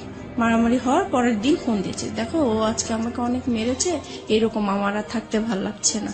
তখন সে আর কি আমার সুযোগ নিয়ে বলতেছে যে ঠিক আছে, তোমার যেহেতু থাকতে ভাল লাগে না, তুমি তো বিজনেস করোই, তাহলে তুমি চলে আসো, তুমি কেন থাকো, এত মারধর খেয়ে কেন থাকবে, তুমি তোমার বাবা মার কাছে চলে যাও। তখন বলছে আমার বাবা তো সেই কবেই চলে গেছে, বাবা কোথায় আছে খুঁজে পাচ্ছি না, আর মা আছে, মা তো নিজেই খুব কষ্ট করে থাকে, সেখানে আমি কিভাবে যাব। পরে বলতেছে দেখো তুমি 1 মাস মার কাছে কোনো রকম থাকো, তারপরে তুমি যে ব্যবসা করো, নিজে কিছু টাকা জুগিয়ে তুমি নিজেই চলতে পারো। মানে আপনাকে সেপারেট করে দিতে যাচ্ছে আপনার হাজবেন্ডের কাছ থেকে? মানে আমার জন্যই বলছে সে, আমি যেহেতু কান্নাকাটি করি তার কাছে, আমার কথা চিন্তা করে সেই কথা বললো। ওকে। তারপরে আর আমি তো সবসময় এমনিতেও বলি যে ডিভোর্স তাকে দিব বা সে আমাকে দিবে, কিন্তু সে তো রাজি হচ্ছে না ডিভোর্স দেওয়ার জন্য। আমার হাজবেন্ড তো ডিভোর্স দিতে চায় না, আমাকে মারধর করবে, বকাবাদ্য করবে, আবার আমাকে বলবে যে আমার সাথে তার জীবনটা জড়িয়ে নষ্টই হয়ে গেল, কিন্তু সে ডিভোর্স দিবে না। তো পরে এক সময় ডিসাইড করলাম যে আমি তাকে ডিভোর্স দিব, সে যেহেতু দেয় না আমিই দিব। পরে একদিন রবিবারে সে দেখা করবে, আর সেদিন শুক্রবারে আর দেখা করতে পারি নাই দেখে সে বলতেছে ঠিক আছে রবিবারে, তাহলে এবার শুক্রবারে যখন দেখা হলো না, তাহলে রবিবারে আসো। তো আমার অফিস টাইম শেষ হলে সন্ধ্যার দিকে আসো। তো আমরা সন্ধ্যার দিকে একটা গুলশানে ফাস্টফুডে বসি, তো ওখানে বসছি। পরে সে আমার হাতটা ধরলো, এই ফার্স্ট সে আমার হাত ধরে। কয় মাস পর? ওই তো 2-2.5 মাস পরে। আচ্ছা, এই হাত ধরার আগে আপনারা সেলফোনে কি কখনো এই ভার্চুয়াল হাত ধরাধরি করেছেন? না। ওকে, তারপরে এই প্রথম সে আমার হাতটা ধরার পরে আমার কাছে অন্যরকম একটা ভালো লাগা তৈরি হলো, যে মনে হচ্ছে যে খুব ভালো লাগছে এটাই। তারপরে হঠাৎ করে সে আমাকে বলতেছে দেখো আমি আসলে তোমার প্রেমে পড়ে গেছি, আমি আর তোমাকে ছাড়া থাকতে পারছি না। তখন আমিও মানে কান্নাকাটি করতেছি, যে সেহেতু আমাকে মারধর করেছে সেটা বলতেছি আর কান্না করতেছি। পরে সে আমার আর কি মাথায় হাত বুলিয়ে দিচ্ছে, পরে বলতেছে দেখো আর ধৈর্য ধরো, 6টা মাস তুমি ধৈর্য ধরো, তারপরে আমি 6 মাস পরে তোমার একটা ব্যবস্থা করব। তখন আমি জিজ্ঞেস করলাম ব্যবস্থা মানে কি বুঝাতে চাচ্ছ? তো বলতেছে আমরা একসাথে থাকবো। তুমি কি আমাকে ভালোবাসো? বলছে হ্যাঁ আমি তোমাকে ভালোবাসি। তো এইভাবেই হোক আমাদের পরে আপনি তাকে ভালোবাসতেন ওই সময়টাতে? ওই বলার পর থেকে আমি প্রশ্ন করেছি যে আমার তো আসলে বিশ্বাস হচ্ছে না, তুমি আমাকে কিভাবে ভালোবাসো, আমার বিয়ে হয়েছে, বাচ্চা আছে, তোমার মতো আনম্যারিড ছেলে তো আমাকে কখনোই ভালোবাসার কথাই না। তো বলতেছে মানুষের ভালো লাগা তো কত রকমই হতে পারে, এটার তো শেষ নাই, তোমাকে আমার ভালো লাগছে, আমি তোমাকে বিয়ে করব, তবে আমার জন্য তোমাকে 6 মাস অপেক্ষা করতে হবে। তো আমি বলতেছি এত বছর যেহেতু কষ্ট করে আসছি, আমি 6 মাস পর্যন্ত কষ্ট করতে পারবো। তো এই বলে আমরা চলে আসছি। তারপর থেকেই আমাদের ভালোবাসা আসলে শুরু হয়। তারপরে ফোনে একের পর এক কথা বলা হয়, খুব ভালো লাগে। তখন আপনার হাজবেন্ডের সাথে আপনি? জি, হাজবেন্ডের সাথে। তারপরে থেকে মানে সে কথা না বললে আমার খুব কষ্ট হয়, যেদিন ফোন করতে না পারি সেদিন খুব কষ্ট হয়, দেখা করতে না পারলে কষ্ট হয়। তারপর থেকে আমরা কি করি, প্রত্যেক দিন দেখা করি। এতদিন তো শুক্রবার ছিল, এখন প্রত্যেক দিন তার অফিস টাইমে যাওয়ার পথে আমার বাসা পড়ে, তো আমি বাসার সামনে দাঁড়িয়ে থাকি, সে চলে যায়, ওইটুকুই দেখা, মানে ওইটা দেখা করলেই মনে হয় যে অনেকটা শান্তি লাগে। ওইটুকু না দেখতে পারলেও খুব খারাপ লাগে, রাতে ঘুম হয় না। তো এভাবেই চলতে থাকে। You fall in love like this? এইভাবে আপনি এরকম ভাবে আপনার হাজবেন্ড থাকা অবস্থায়, আপনার বাচ্চা থাকা অবস্থায় আপনি জি this kind of love, like 16 years love, কিশোরী মেয়েরা যেভাবে প্রেমে পড়ে, একটা ছেলে সামনে দিয়ে না গেলে ঘুম হচ্ছে না রাতের বেলা। জি জি, আমার ওই প্রথম যখন আমার হাজবেন্ডের সাথে যে রকম ফিলিংস কাজ করছিল, ওর বেলাও আমার সেম হচ্ছিল। তখন কি আপনার মনে হয়নি যে জীবনে একটা ভুল করেছে আর একটা ভুল করতে যাচ্ছি? তখন আমি বলতাম যে দেখো ও তো আমাকে সবকিছু জেনে শুনে ও বিয়ে করেছিল, তারপরেও কিন্তু ও আমাকে টর্চার করতেছে এখনো। তো ও আমাকে বলতো দেখো ও তো অশিক্ষিত, ওর ফ্যামিলি অশিক্ষিত, সেই জন্য ও এরকম করে, আমি করব না, তুমি আমার উপর বিশ্বাস আনতে পারো, সবাই তো একরকম না। তারপর যাই হোক, ওর কিছু কথা ছিল যেগুলো শুনলে আমি খুব ভরসা পেতাম, আমি বিশ্বাস করতে চাইতাম। মানে ওর কথা, ও যখন কথাগুলো বলতো আমার খুব বিশ্বাস করতে ইচ্ছা করতো, ওর কথাগুলো আমার ভালো লাগতো, মনে হতো যে সত্যিই বলছে বা এরকম কিছু। তারপরে বাসায় চলে আসলাম। বাসায় আসার পরে হচ্ছে এখন আমার হাজবেন্ডের বিজনেসটা ভালো যাচ্ছে না, তো ও ঠিক মতো ঘরে বাজার টাজার করছে না, তাছাড়া যেটা প্রয়োজন হয় সেগুলো হচ্ছে না।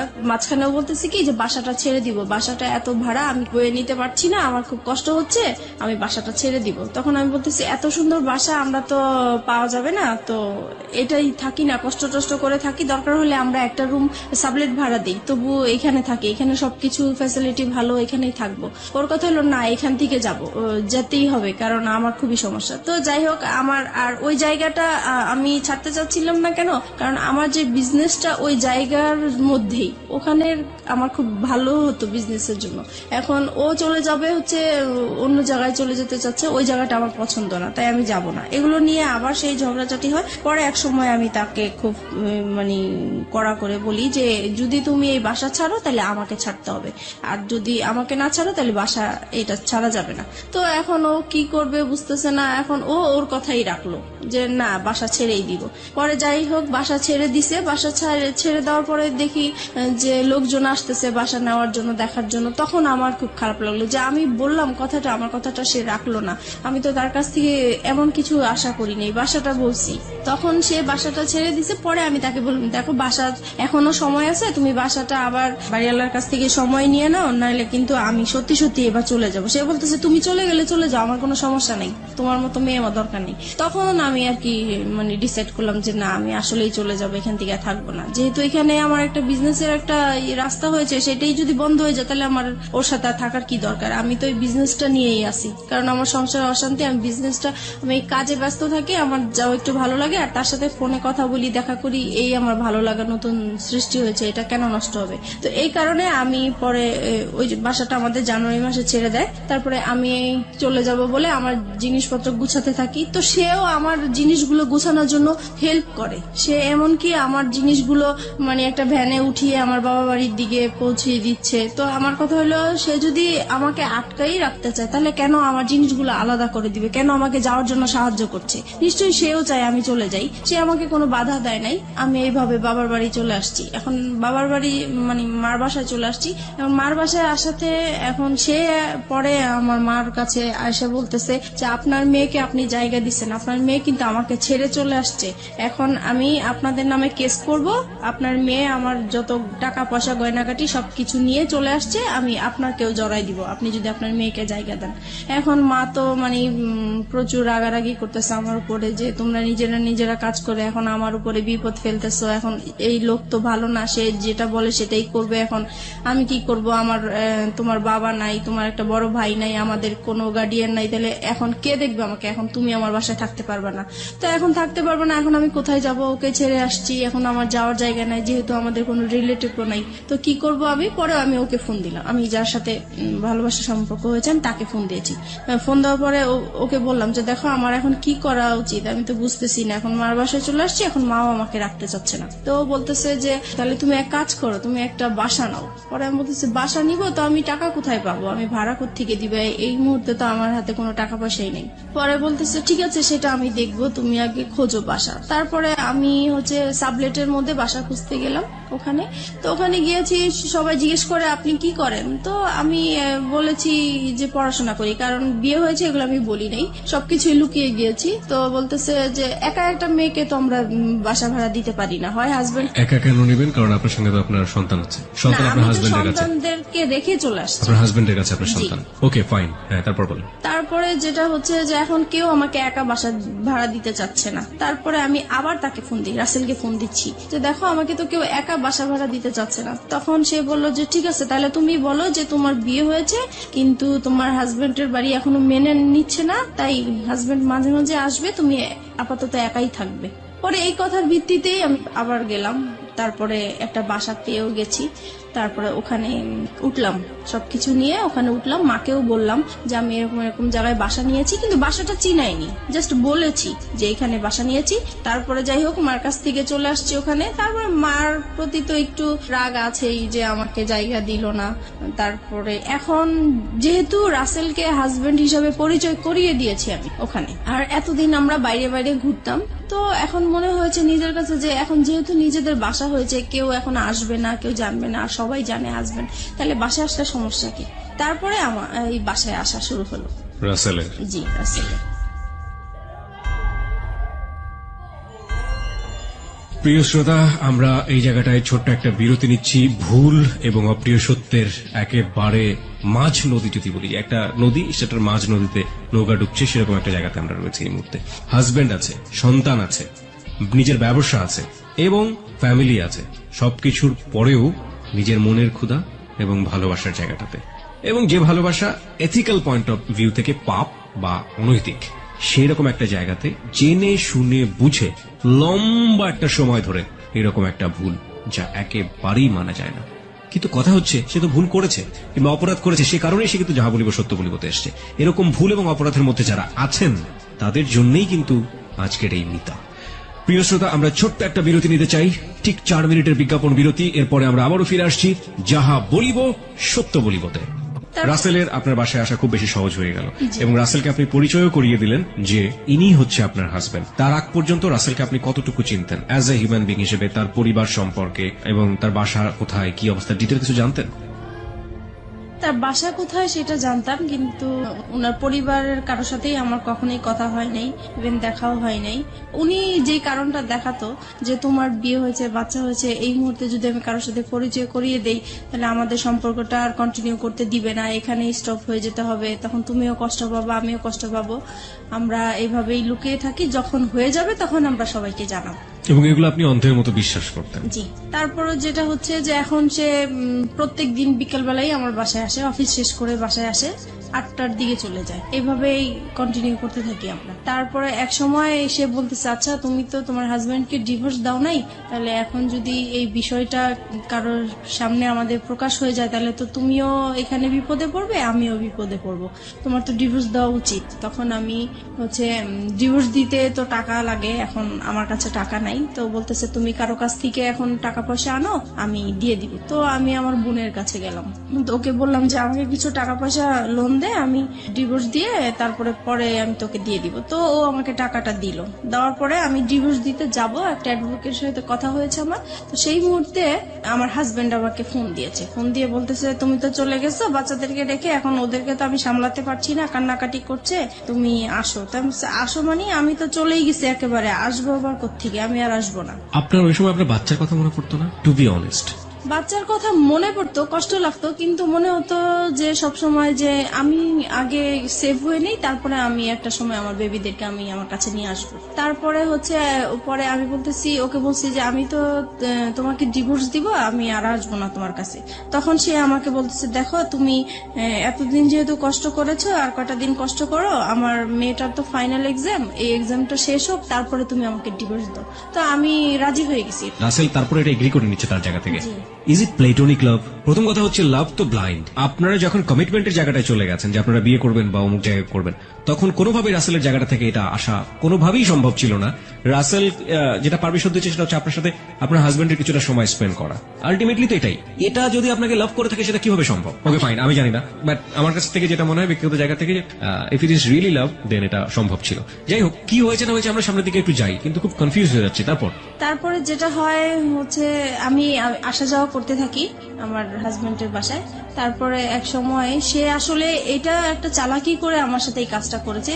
আমার মেয়ের এক্সামের যেই বিষয়টা, আসলে এটা পুরোপুরি তার একটা চালাকি। ওই আমি যেই টাইমটা তার বাসায় আসা যাওয়া করতাম, সে আমাকে ফলো করতো যে আমি আসলে কোত্থেকে আসি, কোথায় যাই। ওকে, এইটা ধরার জন্যই সে এই ইয়েটা করেছে। তো যাই হোক, এক সময় আমি যখন ওই বাসা থেকে চলে যেতাম, তখন সে পিছে পিছে আমার যে এইভাবে সে আসলে জানতে পারে যে শেষ পর্যন্ত আমি কোথায় আছি। তারপরে আরেকদিন ফোন দেয় যে বলতেছে, ওরা তো অনেকদিন ধরে না খেয়ে আছে, আমি তো রান্না বান্না করতে পারছি না, তুমি আজকে এসে একটু রান্না করো, আমাকে এই বলে নিয়ে আসলো। যাই হোক, আমি বাসায় আসলাম, রান্না বান্না করলাম। এখন বলতেছে, আমি তো খুব অসুস্থ, তুমি এক কাজ করো, ওদের এখানে থাকো, আমি ডাক্তার দেখিয়ে তারপরে তুমি আজকে থেকে যাও, কালকে যেও। পরে আমি তো থাকবো না, কোনো মতেই থাকবো না।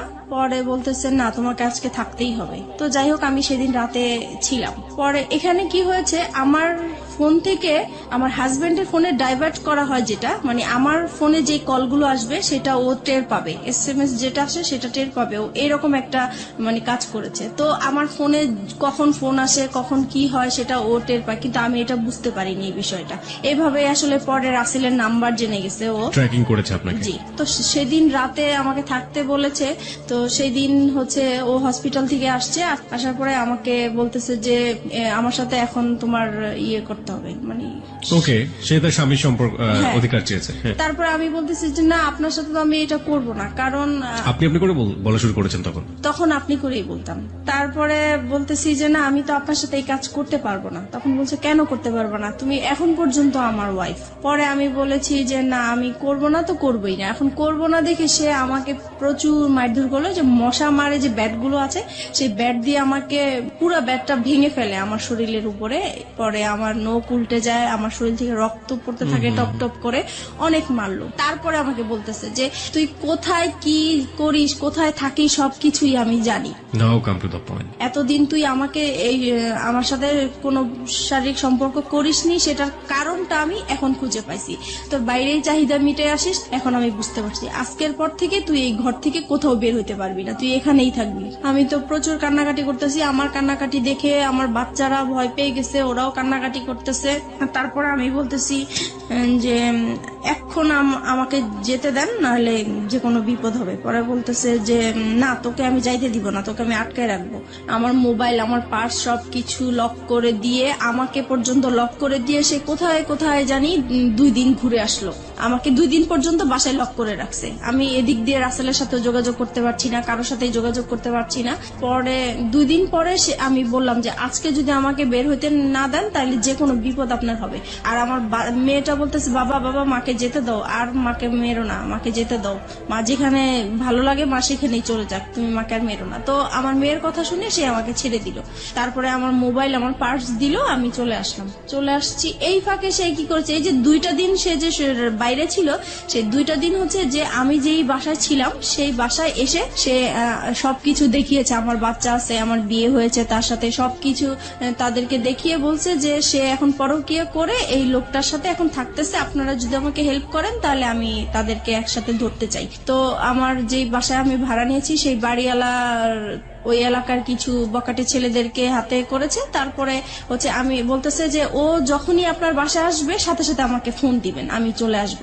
পরে আমি তো বাসায় যাওয়ার পরে সাথে সাথে রাসেলকে ফোন দিলাম যে তাহলে তুমি আসো বিকালে, এসে আমাকে ডিভোর্সের টাকাটা দাও, আমি ওকে ডিভোর্স দিব। তো ও পরে বিকালবেলা আসছে। এই সময় আমার বাড়িওয়ালা কি করছে, আমার হাজবেন্ডকে ফোন দিয়ে দিছে। পরে আমার হাজবেন্ড তো 2 বাচ্চাকে নিয়ে ক্যামেরা নিয়ে চলে আসছে, আমাদের ছবি তুলবে, পেপারে দিবে, এই সেই। তারপরে এই লোকজন আসলো, হুড় হুড় করে আমার বাসায় আসলো। আমি তো পুরা ভয় পেয়ে গেছি। আমি তো তাকে দেখে অবাক যে সে কিভাবে আমার বাসা চিনলো, কিভাবে আসলো। পরে আমাদের 2 জনের মোবাইল ছিল, মোবাইলটা সে হাতে করে নিয়ে গেল, মোবাইল দিল না। তারপরে রাসেলকে সে মারধর করলো। তারপরে বাড়িওয়ালা ছিল, বাড়িওয়ালারা মারধর করলো রাসেলকে, দেন আমাকেও মারধর করলো। পরে আমার মেয়েটা কান্নাকাটি শুরু করলো যে না, আমার মাকে মেরো না, আমার মাকে মেরো না। পরে আমাকে মারা বন্ধ করছে। রাসেল কি বলছিল এই মুহূর্তে? পরে রাসেলকে জিজ্ঞেস করতেছে তুমি কি একে ভালোবাসো? পরে রাসেল সেই মুহূর্তে বলতেছে হ্যাঁ, আমি ওকে ভালোবাসি। তো বলতেছে যে তুমি জানো না যে ওর হাজবেন্ড আছে, বাচ্চা আছে? পরে রাসেল বললো যে না, আমি তো জানি না তার হাজবেন্ড আছে, বাচ্চা আছে, আমি জানি না।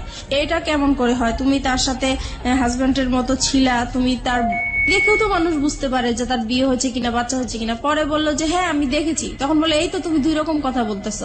পরে বলছে যে যাই হোক হয়েছে, আমি এখন ভালোবাসছি, এখন তুমি কি করতে চাও? পরে বলতেছে যে আমি কিছুই করতে চাই না। এখন ওই আমাদের বাড়িওয়ালার লোকেরা বলতেছে তাইলে তোমার সাথে ওর কি বিয়ে হয়েছে?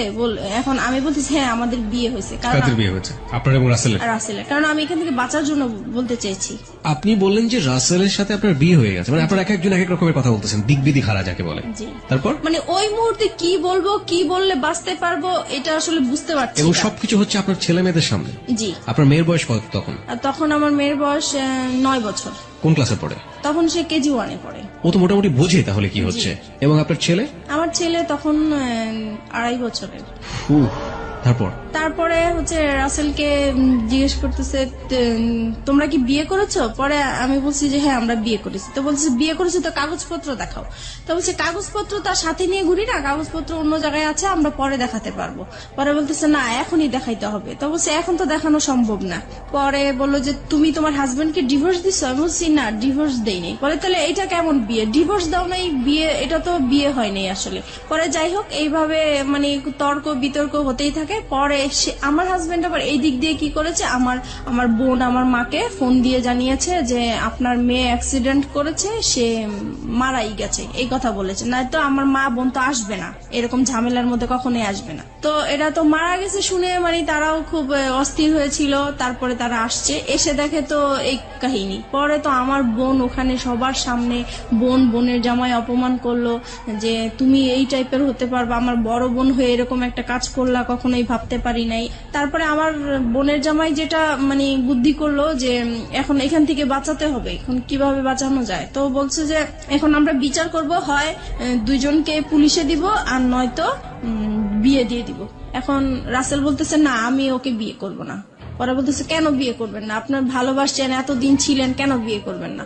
পরে আমি ওকে বললাম যে কি ব্যাপার তুমি এইগুলো বলছো কেন। পরে ও আমাকে একপাশে আড়ালে ডেকে বলতেছে দেখো আমার এখান থেকে বাঁচতে হবে, এখান থেকে আমি যদি বাঁচতে পারি তুমিও বাঁচবা, এখানে আমাকে তুমি হেল্প করো, আমাকে যাওয়ার জন্য তুমি হেল্প করো। তারপরে আমি ওর কথা আবারও বিশ্বাস করলাম। তারপরে আমি পরে বলতেছি না আমরা বিয়ে করব না। এখন পরে বলতেছি তাহলে আপনি কি করতে চান, আপনি কি আপনার হাজবেন্ডের কাছে ফিরে যেতে চান। আমি বলছি না আমি ওকে বিয়েও করব না, আমি হাজবেন্ডের কাছে ফিরে যাব না। বলে তাহলে কোথায় যাবেন। পরে বলছি কোথায় যাবো সেটা আমার ব্যাপার। যাই হোক এইভাবে পরে আমার ছোট বোনের জামাই বলতেছে আচ্ছা আপনারা ওকে কি করবেন করেন, আমি আমার বোনকে নিয়ে যাই, যেহেতু আমি গার্ডিয়ান না, তার মা আছে, তার মা অসুস্থ হয়ে গেছে, আসতে পারছে না, আমরা যাই বিচার করি না কেন আমরা বিচার করব। এইভাবে পরে রাসেলকে নাকি ওরা আড়াল করে, রাসেলকে আবার একটা রুমে ওরা লক করে রাখছে। তারপর কিছুক্ষণ পরে রাসেলকে বলতেছে তোমার অ্যাড্রেস লিখো, তোমার ফোন নাম্বার লিখো, তোমার মা বাবাকে ডাক দাও, তারা আসুক, তারপরে তারা ছুটায় নিয়ে যাক। এখন রাসেলকে অ্যাড্রেস লিখতে বলছে, রাসেল অ্যাড্রেস লিখছে। তো এখন ওরা আবার চালাকি করে বলতেছে কি যে অ্যাড্রেস একবার লিখছে ওকে আরেকবার লিখতে দেন, মানে পরের বারও কি ঠিক লিখে কিনা বা ভুল লিখে কিনা এটার জন্য পরের বারও দেখে যে একই রকম অ্যাড্রেস লিখছে। যাই হোক তারপরে রাসেলকে একটা রুমে লক করে রাখছে। ওই আমাদের বাড়িওয়ালাটা কি করছে, ওই রুমটাতে যে রাসেলের সাথে কি যেন ফিস করে কথা বলার পরে রাসেলকে ছেড়ে দিল। পরে মানে বাড়িওয়ালাটা এসে বলতেছে যে না আসলে ছেলের কোনো দোষ নাই, ছেলে খুব ভালোই ছিল, ছেলেকে ছেড়ে দেন। পরে রাসেলকে ছেড়ে দিল। ছেড়ে দেওয়ার পরে আস্তে আস্তে পরে বাড়িওয়ালা আমার মাথায় আবার হাত টাত বুলিয়ে বলতেছে যাও মা তুমি চলে যাও, এইভাবে তুমি বাচ্চাদেরকে ছেড়ে আসছো, তোমার লাইফ তো চলেই গেছে, এখন বাচ্চাদের জীবন, বাচ্চাদের দিকে তাকিয়ে হলেও তুমি এরকম স্বামীর সংসার করতেই হবে তোমার। পরে যাই হোক আমার বোনের জামাই আমাকে নিয়ে আসলো, বাচ্চা দুইটা ওর বাবার সাথে চলে গেল, আর রাসেল তো আগেই বের হয়ে গেল। তারপরে আমি আমার মার বাসায় চলে আসলাম। এখন মার বাসায় আসার পরে আমি রাসেলকে ফোন দিলাম, পরপরই আমি রাসেলকে ফোন দিলাম যে দেখো তুমি এরকম কেন করলা, ওখানে তুমি আমাকে চিনোই না, এই না সেই না। তখন সে মানে খুব রাগী হয়ে আমাকে বলতেছে যে দেখো আমি তোমার সাথে এতদিন সম্পর্ক করছি, আমি তোমাকে সত্যিই ভালোবাসছিলাম, কিন্তু তোমার জন্য আমি এত বড় অপমান হবো আমি কখনোই কল্পনা করতে পারি নাই। আজ পর্যন্ত আমার মা আমাকে তুই করেও বলে নাই, মারবে তো দূরের কথা, সেইখানে আমি তোমার জন্য রাস্তার মানুষের কাছে মার খেয়েছি, বকা খেয়েছি। আমি আর তোমার সাথে কোনো রকমই সম্পর্ক করব না, তুমি তোমার মতো চলো, আমি আমার মতো চলি। তো আমি বলছি দেখো এখন তোমার জন্য আমি রাস্তায় বের হয়েছি, আজকে আমার ঘর ছাড়লাম, সন্তান ছাড়লাম, তাহলে এখন আমি কোথায় যাব। বলতেছি তুমি কোথায় যাবা, কি করবে, একান্তই তোমার ব্যাপার, আমি আর তোমার সাথে নাই। আপনি এগেইন এই সেন্টেন্সটা রিপিট করেন, আপনি কি বললেন? তোমার জন্য? বলতেছি তোমার জন্য আমি ঘর ছাড়লাম, সংসার ছাড়লাম, সন্তানদেরকে ছেড়ে তোমার আশায় আমি রাস্তায় বের হলাম, এখন তুমি বলতেছো যে তুমি আমাকে চিনো না, আমার দায়িত্ব নিবা না, তাহলে আমি এখন কোথায় যাব। আমরা এই সেন্টেন্সটা এখানে দুইবার বলেছি প্রিয় শ্রোতা। This is a very important sentence of this কি বলা যেতে পারে, রিভিল অফ ট্রুথ। আমরা ফিরে যেতে চাই আপনার কাছে আবারও, বলুন। হ্যাঁ তারপরে সে বলতেছে না আমার পক্ষে আর তোমাকে নিয়ে এগিয়ে যাওয়াটা সম্ভব না। তো বলছি যে দেখো যাই কিছু হয়েছে না কেন এটা সব মানুষ করেছে, আমার কাছ থেকে তো তুমি কোনো খারাপ আচরণ পাওনি এই পর্যন্ত। বলছে না পাইনি। আমাকে তাহলে তুমি কেন এরকম করতেছো আমাকে, বলে আমি এত কিছু জানি না, আমি এই কথাটাই শুধু বলবো তোমাকে যে তোমার সাথে আমার আজীবন একটা সম্পর্ক থাকবে, আজীবন কথা হবে, কিন্তু কোনোদিন দেখা হবে না। তোমার কোনো যদি বিপদ হয়, তোমার টাকা পয়সা লাগে, আমি তোমাকে সেই দিকে হেল্প করব, কিন্তু তোমার সাথে আর এখন পর্যন্ত আমি আর কোনো সম্পর্ক রাখতে চাই না, ভালোবাসার কোনো সম্পর্ক রাখতে চাই না, একটা ফ্রেন্ডশিপ হিসাবে যতটুকু করার আমি করব। তারপরে যাই হোক সেই ফোনটা রেখে দিল, আমি আর তাকে ফোন টোন দেই নাই। আমার মন খুব খারাপ। এইদিকে মা আমাকে প্রচুর গালাগালি করতেছে, আমার ছোট বোন আমাকে গালাগালি করতেছে, আমার খুবই খারাপ লাগতেছে। শুধু মনে হচ্ছে যে আমার এখন মরে যাওয়াই উচিত, এছাড়া আর কিছু করা উচিত না। কিন্তু কি আর করবো বুঝতেছি না। একদিন পরে আমি তাকে আবার ফোন দেই, রাসেলকে ফোন দেই, খুব কান্নাকাটি করে আমি তাকে বলতেছি, দেখো যেভাবেই হোক তুমি আমাকে ভুল বুঝো না, তুমি এখন আমি কি করবো, আমি তোমাকে ছাড়া বাঁচবো না, তোমাকে এত ভালোবেসে ফেলছি, আমি তোমাকে ভুলতেও পারছি না, ভোলা সম্ভব না, আমি এখন কি করব, তুমি একটা উপায় আমাকে দাও, তুমি যেভাবেই হোক তুমি একটা কিছু করো। আর বলতেছে না আমি আর কোনো মতেই তোমার সাথে সম্পর্ক কন্টিনিউ করতে চাই না।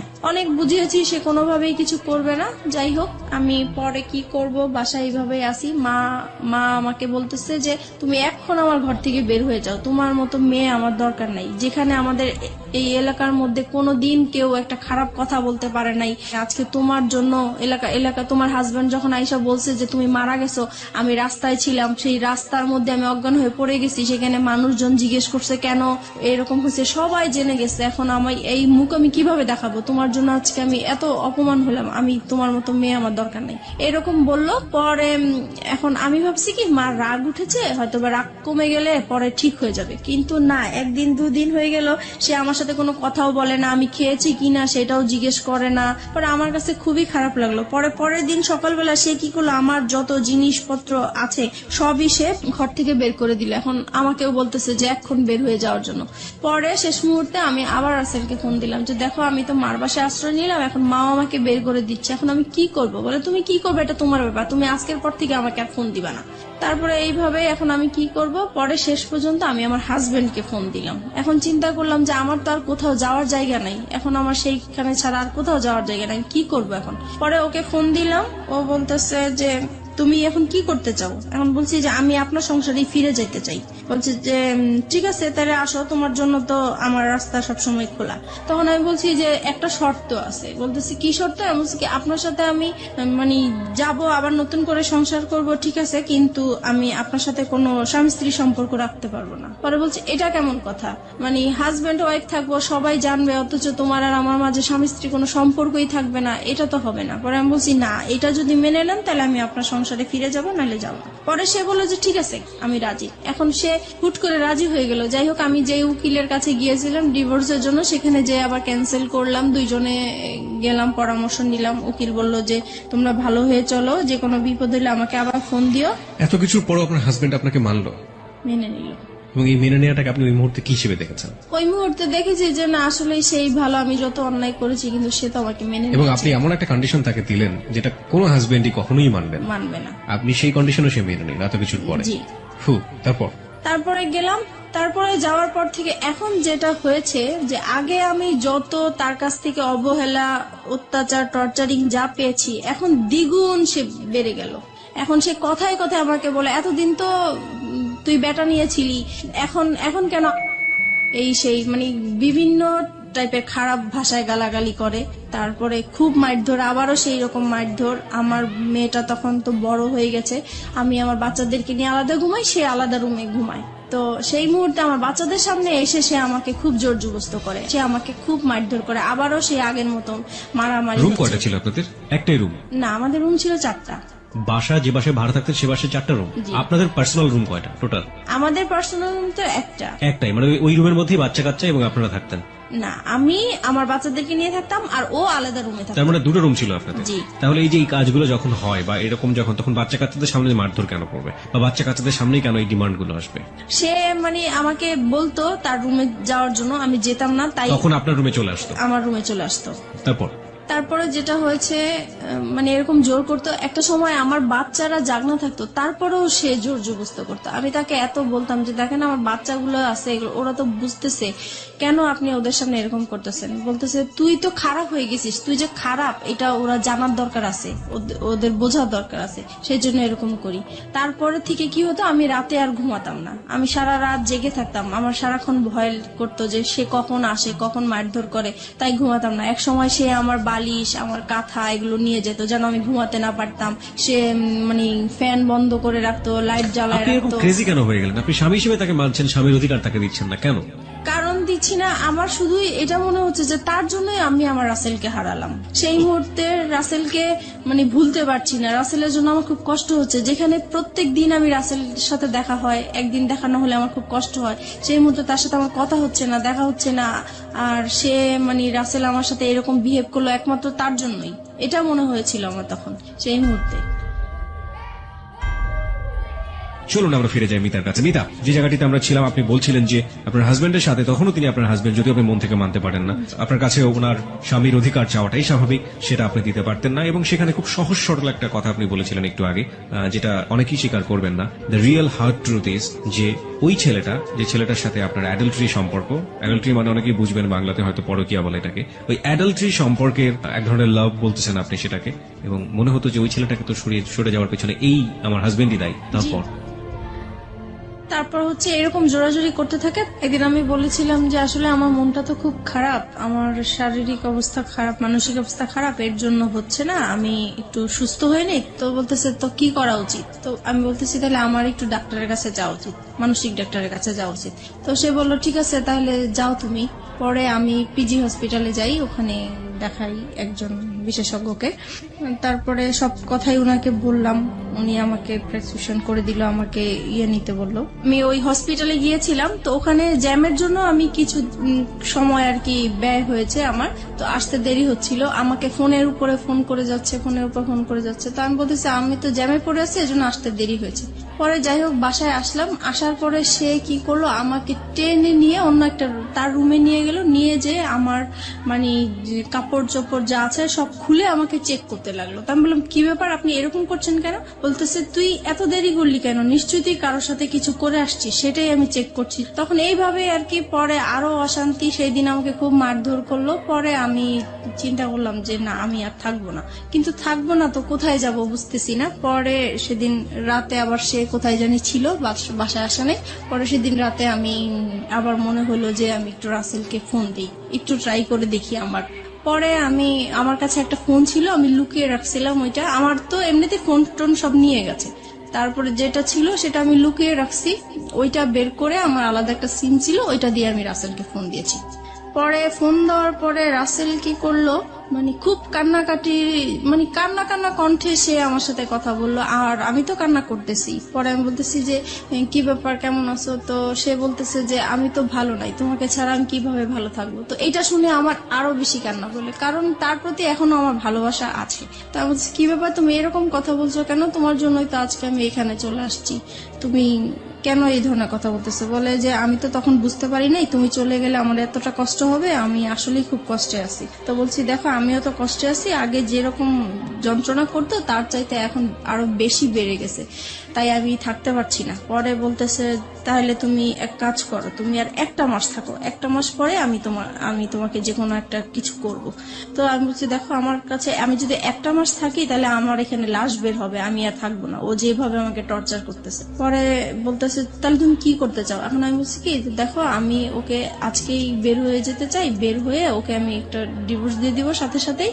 তারপরে আমি কারো কাছে ধরো এক মাস, তুমি যেহেতু সময় নিতে চাচ্ছ, এক মাস আমি কোথাও আশ্রয় নিব, তারপরে তুমি যেটা করবে আমি সেটাই প্রস্তুত থাকবো। পরে বলতেছে যে ঠিক আছে তাহলে তুমি যেটাই করো ভেবে চিন্তে করো। পরে আমি কি করলাম, পরে আমি এখন বের হয়ে যাব।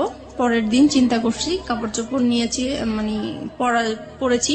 এখন সে আমার পার্টস আর মোবাইল তো আটকে রাখছে, আমি তো নাম্বার কারোর সাথে যোগাযোগ করবো বা কিছু সেই রকম কোনো ব্যবস্থা নাই। পরে আমি বলতেছি আমার পার্টস দেন, আমি একটু বাইরে যাব। সে বলে বাইরে কোথায়? আমি বলছি বাইরে আমার একটু কাজ আছে, আমি যাব। সে আমাকে যেতেই দিবে না। পরে এটা নিয়ে অনেক মারধর হইলো। তারপরে বিকাল দিকে বলতেছে কি যে আচ্ছা ঠিক আছে আপনার পার্টস আপনার মোবাইল আমি সবই দিব, কিন্তু এখানে হচ্ছে আমার কথা শুনতে হবে। আমি কি যে কালকে আমরা আমার মেয়েটা যখন বাইরে যেতে চাচ্ছে তাহলে কালকে আমরা ঘুরতে যাই, তারপরে আপনি যা বলবেন তাই আমি শুনবো। তা বলছে ঠিক আছে তাহলে আমার মোবাইল আমার পার্টস আমার কাছে দিয়ে দিতে হবে। বলছে ঠিক আছে দিয়ে দিব। পরে আমি এই সেদিন শুক্রবার ছিল, স্কুল বন্ধ ছিল, তো সেই ফাঁকে আমরা ঘুরতে বের হয়েছি। আর আমার উদ্দেশ্য ছিল যে আমি কোন রকম ঘর থেকে বের হতে পারলেই হয়েছে। পরে আমি ওদের সাথে এর জন্য রাজি হয়েছি যাওয়ার জন্য। পরে আমি যখন বাইরে বের হলাম, বের হওয়ার পরে কিছু দূর আসার পরে আমি বলতেছি আপনারা আপনাদের মতো যান, আমি আমার মতো যাই। সে তো এই খেপে গেছে, কি ব্যাপার, মানে কি বলতে চাচ্ছ? আমি বলছি, আমি আর আপনাদের সাথে যাব না। কোথায় যাবো? আমি আমার মতো যাব। কোথায় যাব? আমি যেখানেই যাই, আমি আপনার সাথে আর যাবো না, আপনার সাথে থাকবো না। এই বলার পরে সে রাস্তা, তো তখন জুম্মাবার ছিল, শুক্রবার, সবাই নামাজ পড়ে আসতেছে। এই সময় আমাকে রাস্তার মধ্যে অনেক মারধর করলো। আর রাস্তার মানুষ নামাজ পড়তেছে, পড়ে যাচ্ছে, সবাইকে আমি মানে এত কান্নাকাটি করে বললাম যে আমাকে একটু হেল্প করেন, কেউ আমার দিকে মানে সাহায্যের হাত বাড়িয়ে দিল না। সবাই শুধু বললো যে আপনারা স্বামী স্ত্রী ঝগড়া করছেন, বাসায় যে করেন, এটা বাহিরে নিয়ে আসেন না, মানুষ খারাপ বলছে। কিন্তু আমি যে বাসায় কতটা অত্যাচার হচ্ছি সেটা তো মানুষ বুঝতেছে না। আমি বলার চেষ্টা করতেছি, কেউ আমাকে মানে হেল্প করতে চাচ্ছে না। যাই হোক, তারপরে পরে আমি বললাম যে ঠিক আছে, আমি আসলে যাচ্ছি আমার অ্যাডভোকেটের কাছে, আমাকে যেতে দেন। পরে সে বললো যে ঠিক আছে, আমিও যাবো। আমি বলছি, তো চলেন যাই। পরে রাজি হলো, পরে রিক্সা নিল, আমরা রিক্সার মধ্যে উঠলাম। পরে রাস্তায় যে সার্জন থাকে, আমি হঠাৎ করে সার্জনকে দেখে রিক্সা থেকে নেমে গেলাম। পরে আমি সার্জনকে বললাম যে আপনি আমাকে একটু হেল্প করতে পারেন? তো বলে কি বিষয়? আমি বলছি, আমার হাজবেন্ড ওয়াইফের একটু ঝগড়া চলছে, আমি আসলে ওর সংসার করতে চাচ্ছি না, কিন্তু আমাকে ঘর থেকে বের হতে দিচ্ছে না, আমাকে ডিভোর্সও দিতে দিচ্ছে না। পরে বলছে যে এটা তো আসলে ফ্যামিলি সমস্যা, এটা তো আমরা কিছু করতে পারি না। আমি বলছি না, আমি আসলে ওর সাথে কোনো মতেই যাবো না, আপনি যে কোনো আমাকে একটা হেল্প করেন। পরে ওনারা সেটা হচ্ছে রামপুরা থানার এরিয়াতে, তখন সে থানায় ফোন দিয়েছে। পরে থানা থেকে গাড়ি আসছে, পরে আমাকে নিয়ে গেছে থানায়। পরে থানায় যাওয়ার পরে আমার বাচ্চারাও আমার সাথে ছিল। যখন থানায় গিয়েছি তখন ওই পুলিশরা জিজ্ঞেস করতেছে কি ব্যাপার, আপনার সমস্যা কি? তারপর আমি সবকিছু খুলে বললাম। এখানে একটা জিনিস আমি মিস করে গেছি, যেদিন বৃহস্পতিবার দিন রাতে সে যখন আমার সাথে মানে রাতে এসছিল জন্য, তখন আর কি আমি দেখে সে পরে আমার রুম থেকে চলে গেছে। চলে যাওয়ার কিছুক্ষণ পরে যখন আমি ঘুমায় পড়ছি, তখন সে কি করছে, ওই যে মশলা বাটে পাটা পুতা যেটা বলা হয়, সেই ওইটা নিয়ে আসছে, আমার মাথায় বাড়ি দিয়ে আমাকে মেরে ফেলবে। পুতা দিয়ে মেরে ফেলতে চাইছিল, সেটা আমার মেয়ের জন্য আমি বেঁচে গেছি। তারপরে শুক্রবারে আমি ডিসাইড করলাম যে এখানে আর আমি থাকবো না, যেহেতু আমার জীবনের ঝুঁকি হয়ে যাচ্ছে। তারপর সেই ঘটনাগুলোই আমি থানাতে বললাম। তারপরে উনারা বলল যে আমরা শিওর আপনারা আর 1 মাস 2 মাস পরে আবার মিলে যাবেন। আমি এরকম কেস অনেক দেখেছি, কিন্তু আপনারা উনার নামে মামলা করা বা জিডি করা এটা ঠিক হবে না, আপনারা মিলে যান। ওনারা অনেক বোঝাচ্ছে আমাকে মিলে যাওয়ার জন্য, কিন্তু ওনাদের জায়গা থেকে এটা হ্যাঁ, পারফেক্ট। তারপরে ওনারা জিডি লিখবেও না, বলতেছে না আমরা লিখবো না। পরে যাই হোক, অনেক কিছু বললাম আমি, তারপরে লিখলো, জিডিটা লিখলো। লেখার পরে পরে আমাকে বলতেছে যে আপনি এখন কোথায় যাবেন? আমি এখন আমার একটা দুঃসম্পর্কে বোন আছে, ওনার বাড়িতে যাব, ওখান থেকে যেয়ে আমি তাকে ডিভোর্স দিব। বলছি যে ঠিক আছে, আপনি যখন থাকবেন না তাহলে তো আর জোর করার কিছু নেই, আপনি চলে যান। আমি বলছি যে দেখেন, আমি এখন যদি চলে যাই, সে আমার পিছে পিছে যাবে, রাস্তায় একটা সিন ক্রিয়েট করবে, আপনারা আমি যাওয়া পর্যন্ত ওনাকে আটকে রাখেন। তো বলছে ঠিক আছে, আমরা করতেছি। পরে ওকে আটকে রাখছে, আমি চলে আসছি আমার একটা দুঃসম্পর্কের বোনের বাসায় চলে আসছি। আসার পরে ওদের কাছ থেকে 2-3 দিন মানে শুক্রবার শনিবার হচ্ছে মানে সরকারি অফিস বন্ধ থাকে, আদালত বন্ধ থাকে, তাই আমি ওকে ডিভোর্স দিতে পারি নাই। রবিবারে আমি ওকে ডিভোর্স দিয়ে দিয়েছি। ওকে, তারপর ডিভোর্স দেওয়ার পরে আমি পরে রাসেলকে জানিয়েছি যে দেখো আমি ওকে ডিভোর্স দিয়েছি, আমি চলে আসছি। পরে বলছে ঠিক আছে, তাহলে তুমি এখন কি করতে চাও? তুমি যদি এখন ঢাকায় থাকো তাহলে তো তোমাকে ধরে নিয়ে আবার, আর ডিভোর্সের বিষয়টা আমাকে উকিল বলেছে যে 3 মাসের মধ্যে যদি আপনাদের আবার মিল হয়ে যায় তাহলে এই ডিভোর্সটা ক্যান্সেল হয়ে যাবে, আর 3 মাসের পরে যদি কিছু হয় তাহলে ডিভোর্সটা সম্পূর্ণ হবে। তাই এখন চিন্তা করতেছি যে 3 মাস আমাকে অন্তত ওর কাছ থেকে দূরে থাকতে হবে, কি করা যায় এখন। পরে আমি রাসেলকে বললাম যে দেখো, আমি তো আমার এরকম আপন মার সাথে একবার দেখা করেছিলাম, সে বলেছে যে কোনো সময় যদি আমার কাছে আসতে চাও, তুমি একটা অ্যাড্রেস দিয়েছিল, সেই অ্যাড্রেসটা আমার মনে আছে, আমি কি ওইখানে যাবো? তো বলছে ঠিক আছে যাও, আর তোমার মার সাথেও দেখা করে আসো, ভালোই হবে বিষয়টা। তো আমার মার বাড়ি আর দাদা বাড়ি কাছাকাছি ছিল, কিন্তু দাদা বাড়ি আমি যাই নাই, কারণ হচ্ছে যে আমার প্রত্যেকটা কাগজপত্রের মধ্যে আমার দাদা বাড়ির অ্যাড্রেস ছিল। সে ভালো, আমার হাজবেন্ড ভালো করেই জানে যে ওই অ্যাড্রেসটা, আমার চিন্তা ছিল ওখানে গেলে আমাকে খুঁজে বের করে ফেলবে, এরকম কিছু মনে হয়েছিল আমার কাছে। সেজন্য আমি আমার দাদা বাড়ি যাইনি, আমার নানা বাড়িটা খুঁজে বের করছি। খুঁজে বের করার পরে গিয়েছি ওখানে, সবাই আমাকে প্রায় অনেক বছর পরে আমাকে দেখেছে, সবাই ছোট দেখেছে, কেউ চিনতেও পারে নাই। যাই হোক, পরিচয় দেওয়ার পরে সবাই খুব কান্নাকাটি করলো, এত বছর পরে তোমাকে দেখলাম, আমরা আশাও করি নাই। ওখানে ছিলাম, ভালোই ছিলাম কিছুদিন। হঠাৎ করে সে আমাকে মানে কিভাবে জানি জানতে পারলো আমি ওখানে আছি। তারপরে সে আমার নানা বাড়িতে আমাকে খুঁজতে গেল। পরে মানে আপনার হাজবেন্ডের নাম কি ছিল? আমার হাজবেন্ড নাম জামান ছিল। জামান, মানে জামানই খোঁজটা পেল, রাইট? ওকে, তারপর? তারপরে সে আমার মামা বাড়ি গেল, যাওয়ার পরে ওখানে যে, আর গ্রাম সাইডটা হচ্ছে এরকম যে মেয়েরা স্বামী ছেড়ে অন্য কোথাও চলে যাবে, এটা খুবই একটা খারাপ চোখে দেখে। এবং বাতাসের আগে কথা ছড়ায়, জি। Right. So we know the situation, ultimately কি হলো? আলটিমেটলি সে ওখানে যে আমার মামাকে বলল যে আমি অন্য একটা ছেলে হাত ধরে চলে আসছি, এই সেই পুরো ডিটেল কাহিনী যেটা বললো, দ্য রিয়েল স্টোরিটাই বলেছে হ্যাঁ, সে ওখানে। হ্যাঁ। তার তার তার ফরে গিয়েছে ব্যাপারটা, কারণ পৃথিবীর কেউ এটা বিলিভ করবে না, এবং মেয়েটার যে আসলে কোনো কারণ থাকতে পারে ওখানে যাওয়ার, সেটাও সে কেউ মানতে চাইবে না, যেমন ভাবে মানতে চাচ্ছে না ফেসবুকের অসংখ্য শ্রোতা। ওই তো হ্যাঁ। গ্রামে সবাই আর কি আমাকে খারাপই বলছে। তারপরে আমার মামা শুধু একটাই বললো যে দেখো, তুমি যদি কোনো না কোনো ভাবে অশান্তি যদি নাই করে থাকো, তাহলে সে এত বছর পরে 2টা বাচ্চা ফেলে কেন বের হবে? বুঝলাম তার অপরাধ আছে। আচ্ছা যাই হোক, তুমি যদি তোমার মা বাবাকে এখানে আমাদের কাছে নিয়ে আসতে পারো আর আমাদের কাছে সরি বলবা, আর এরকম কখনোই এরকম কিছু হবে না যদি বলো, তাহলে আমি তোমার কাছে উঠাই দিব। The big point and the question is, শান্তির জন্য সে রাসেলের হাত ধরেছে। শান্তি কি সে শেষ পর্যন্ত পেয়েছে? আমরা অনুষ্ঠানের শেষের দিকে চলে আসছি ধীরে ধীরে। ওকে ফাইন, আমি রাসেলের প্রসঙ্গে স্ট্রিক্ট থাকতে চাই। রাসেলকে আপনি তো ডিভোর্স দিয়ে দিলেন, তারপরে কি আপনি বললেন যে এবার আমাদের বিয়ে করা উচিত? রাসেলকে হ্যাঁ বলেছি, তো সে তখন বলেছে সে কি বলে? তখন বলেছে যে 3 মাস পার না হলে তো করতে পারবে না। ফাইন, 3 মাস পরে কি হলো?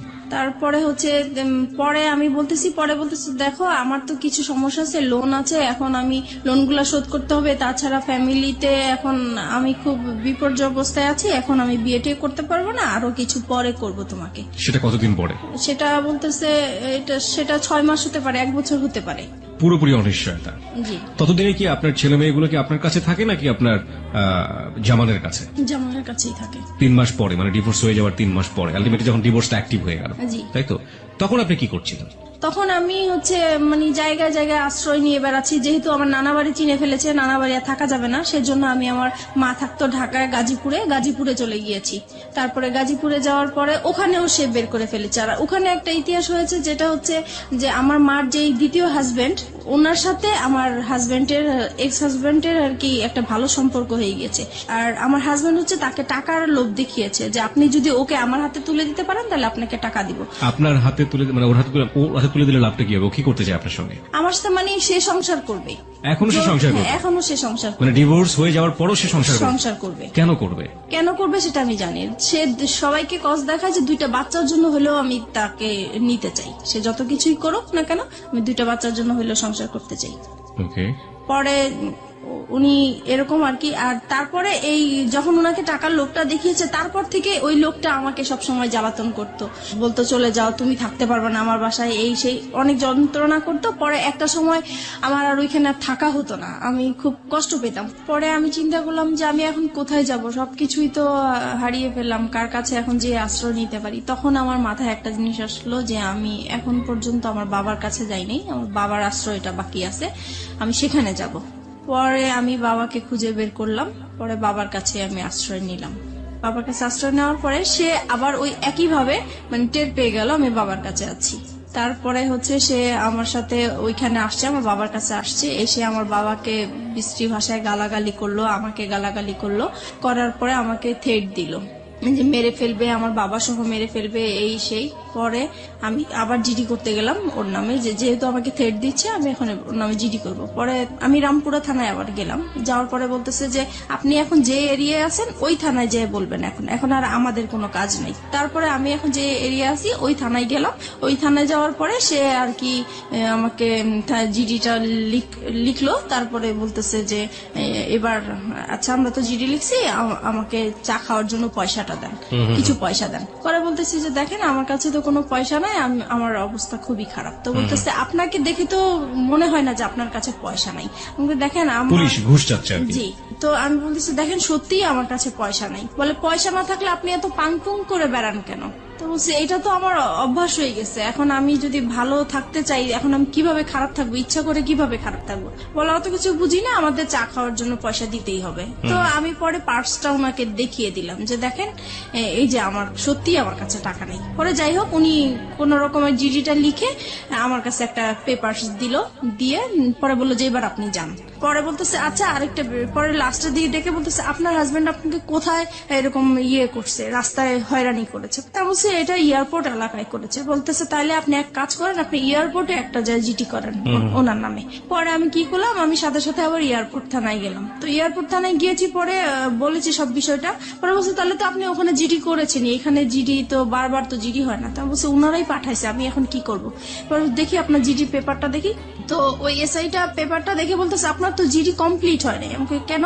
বলছে না এটা তো থানার সিল থাকবে এবং আপনার এইটা কে হ্যান্ডেল করবে সেই অফিসারের নাম থাকবে, কিন্তু এখানে তো কিছুই নেই। বলে আসলে আমার কাছে উনি টাকা চেয়েছিল তো আমি দিতে পারিনি, হয়তো বা এটা হয়েছে।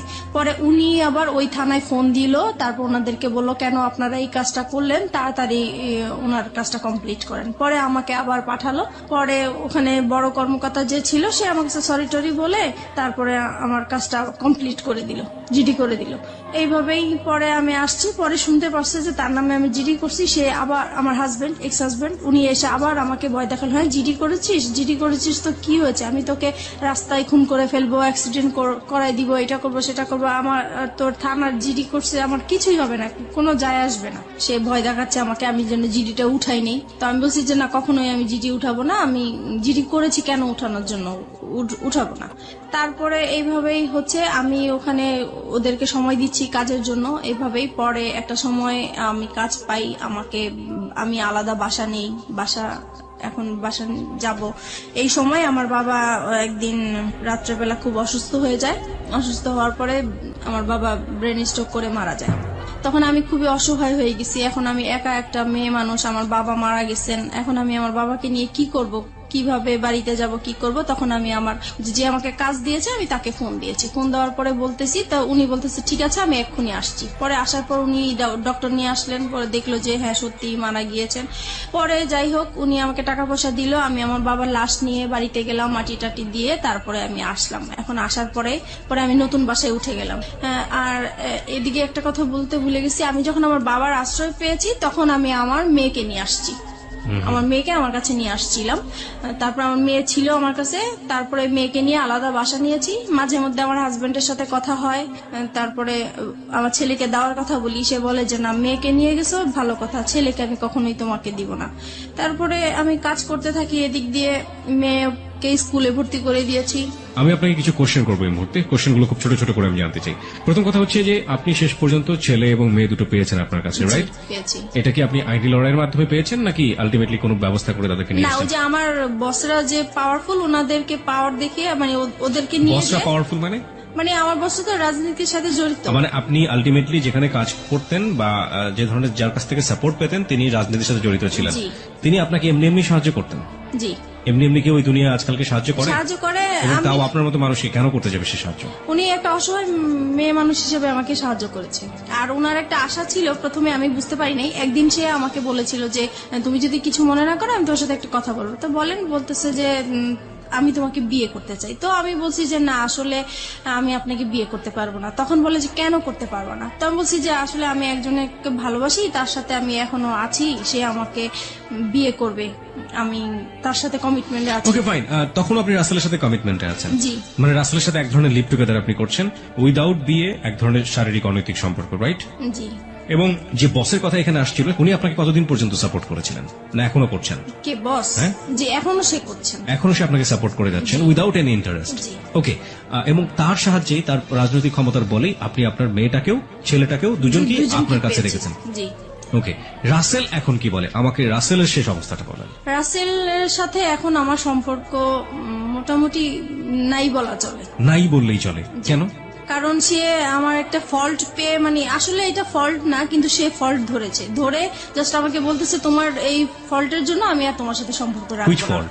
ফল্টটা হচ্ছে যে আমি যেহেতু বাইং হাউসের কাজ করি, আমার বাইরেদের সাথে কন্ট্যাক্ট করতে হয়, বাইরেদেরকে মেসেজ পাঠাতে হয়। তো একটা মেসেজ অবশ্য আমি ব্যক্তিগতভাবে পাঠিয়ে ফেলছিলাম, তো সেই মেসেজটা সে দেখেছে, দেখার পরে সে ওইটাকেই ফল্ট মনে করেছে।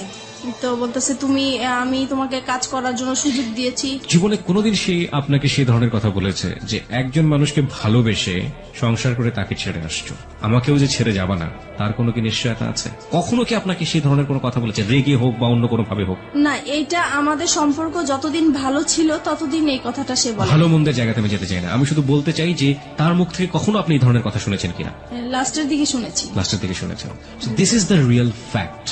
ওকে, যেটা হচ্ছে যে রাসেল এখন কি বাংলাদেশে আছে, মানে আপনার আশেপাশে আছে? না, রাসেল এখন বাংলাদেশেই নেই। বাংলাদেশেই নাই? কোথায় আছে সে? সে এখন আমেরিকায় আছে। আমেরিকাতে আছে। শেষ পর্যন্ত আপনি কি জেনেছেন তার সম্পর্কে, তার ফ্যামিলি সম্পর্কে?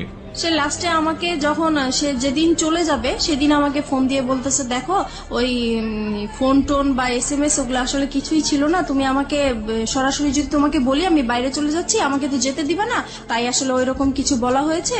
এখন যেটা হচ্ছে যে আমি চলে যাচ্ছি, সে আমার কাছে লুকিয়েছে পুরো বিষয়টা। সে বলেছে যে সে ভিজিট ভিসায় যাচ্ছে কিন্তু কানাডায় যাচ্ছে, এই কথা বলতেছে। আমি 3 মাস পরে চলে আসবো, 3 মাস পরে তুমি যা বলবো আমি তাই শুনবো, আমি তোমাকে ছাড়া থাকতে পারবো না। তো এইভাবেই পরে কথাই হচ্ছে, উনি বাইরে থেকেও আমার সাথে কথা বলছে।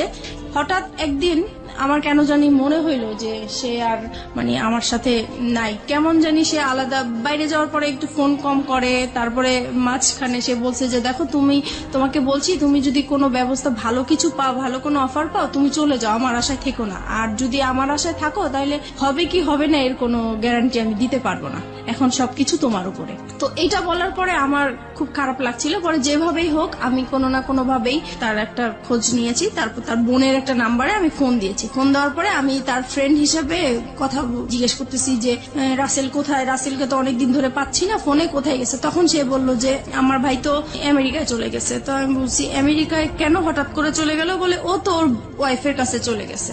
তখন আমি শর্ট হয়ে গেছি কথাটা শুনে। তারপরে আমি বললাম যে ওয়াইফ মানে সে কবে বিয়ে করেছে? বলতেছে সে তো 3 বছর আগে বিয়ে করেছে। তো বললাম ওনার ওয়াইফের নাম কি? তখন যেই নামটা বললো সেই নামটাতে আমি আগে থেকেই পরিচিত, কারণ আমাকে বলেছে এই নামের মেয়ের সাথে ও প্রেম করেছে, দেন ওদের ব্রেকআপ হয়ে গেছে, কিন্তু আসলে ওইটাই ওর ওয়াইফ ছিল। আর যখন ব্রেকআপ হয়ে গেছে তখনই ওর বউ বাইরে চলে গিয়েছিল, সেই টাইমটা সে আমার সাথে পাস করেছে। এখন বুঝতে পারছি যে সে মানে আসলে টাইম পাস করার জন্যই আমার সাথে রিলেশন করা। এত বড় ভুল একজন মানুষ কখন করতে পারে? মানে আমি ঠিক জানি না, ভালোবাসলেই বোধহয় সম্ভব না। লাভ রানস ব্লাইন্ড একটা কথা আছে যে ভালোবাসা হচ্ছে অন্ধ, এবং একটা মানুষকে কতটা অন্ধ করে দিলে একটা মানুষ এই কাজটা আসলে করতে পারে। আমি ওর ভালোবাসার অন্ধ ছিলাম। ও এরকম কিছু কথা বলতো যা আমার কাছে খুবই মানে ভালো লাগতো এবং বিশ্বাসযোগ্য ছিল।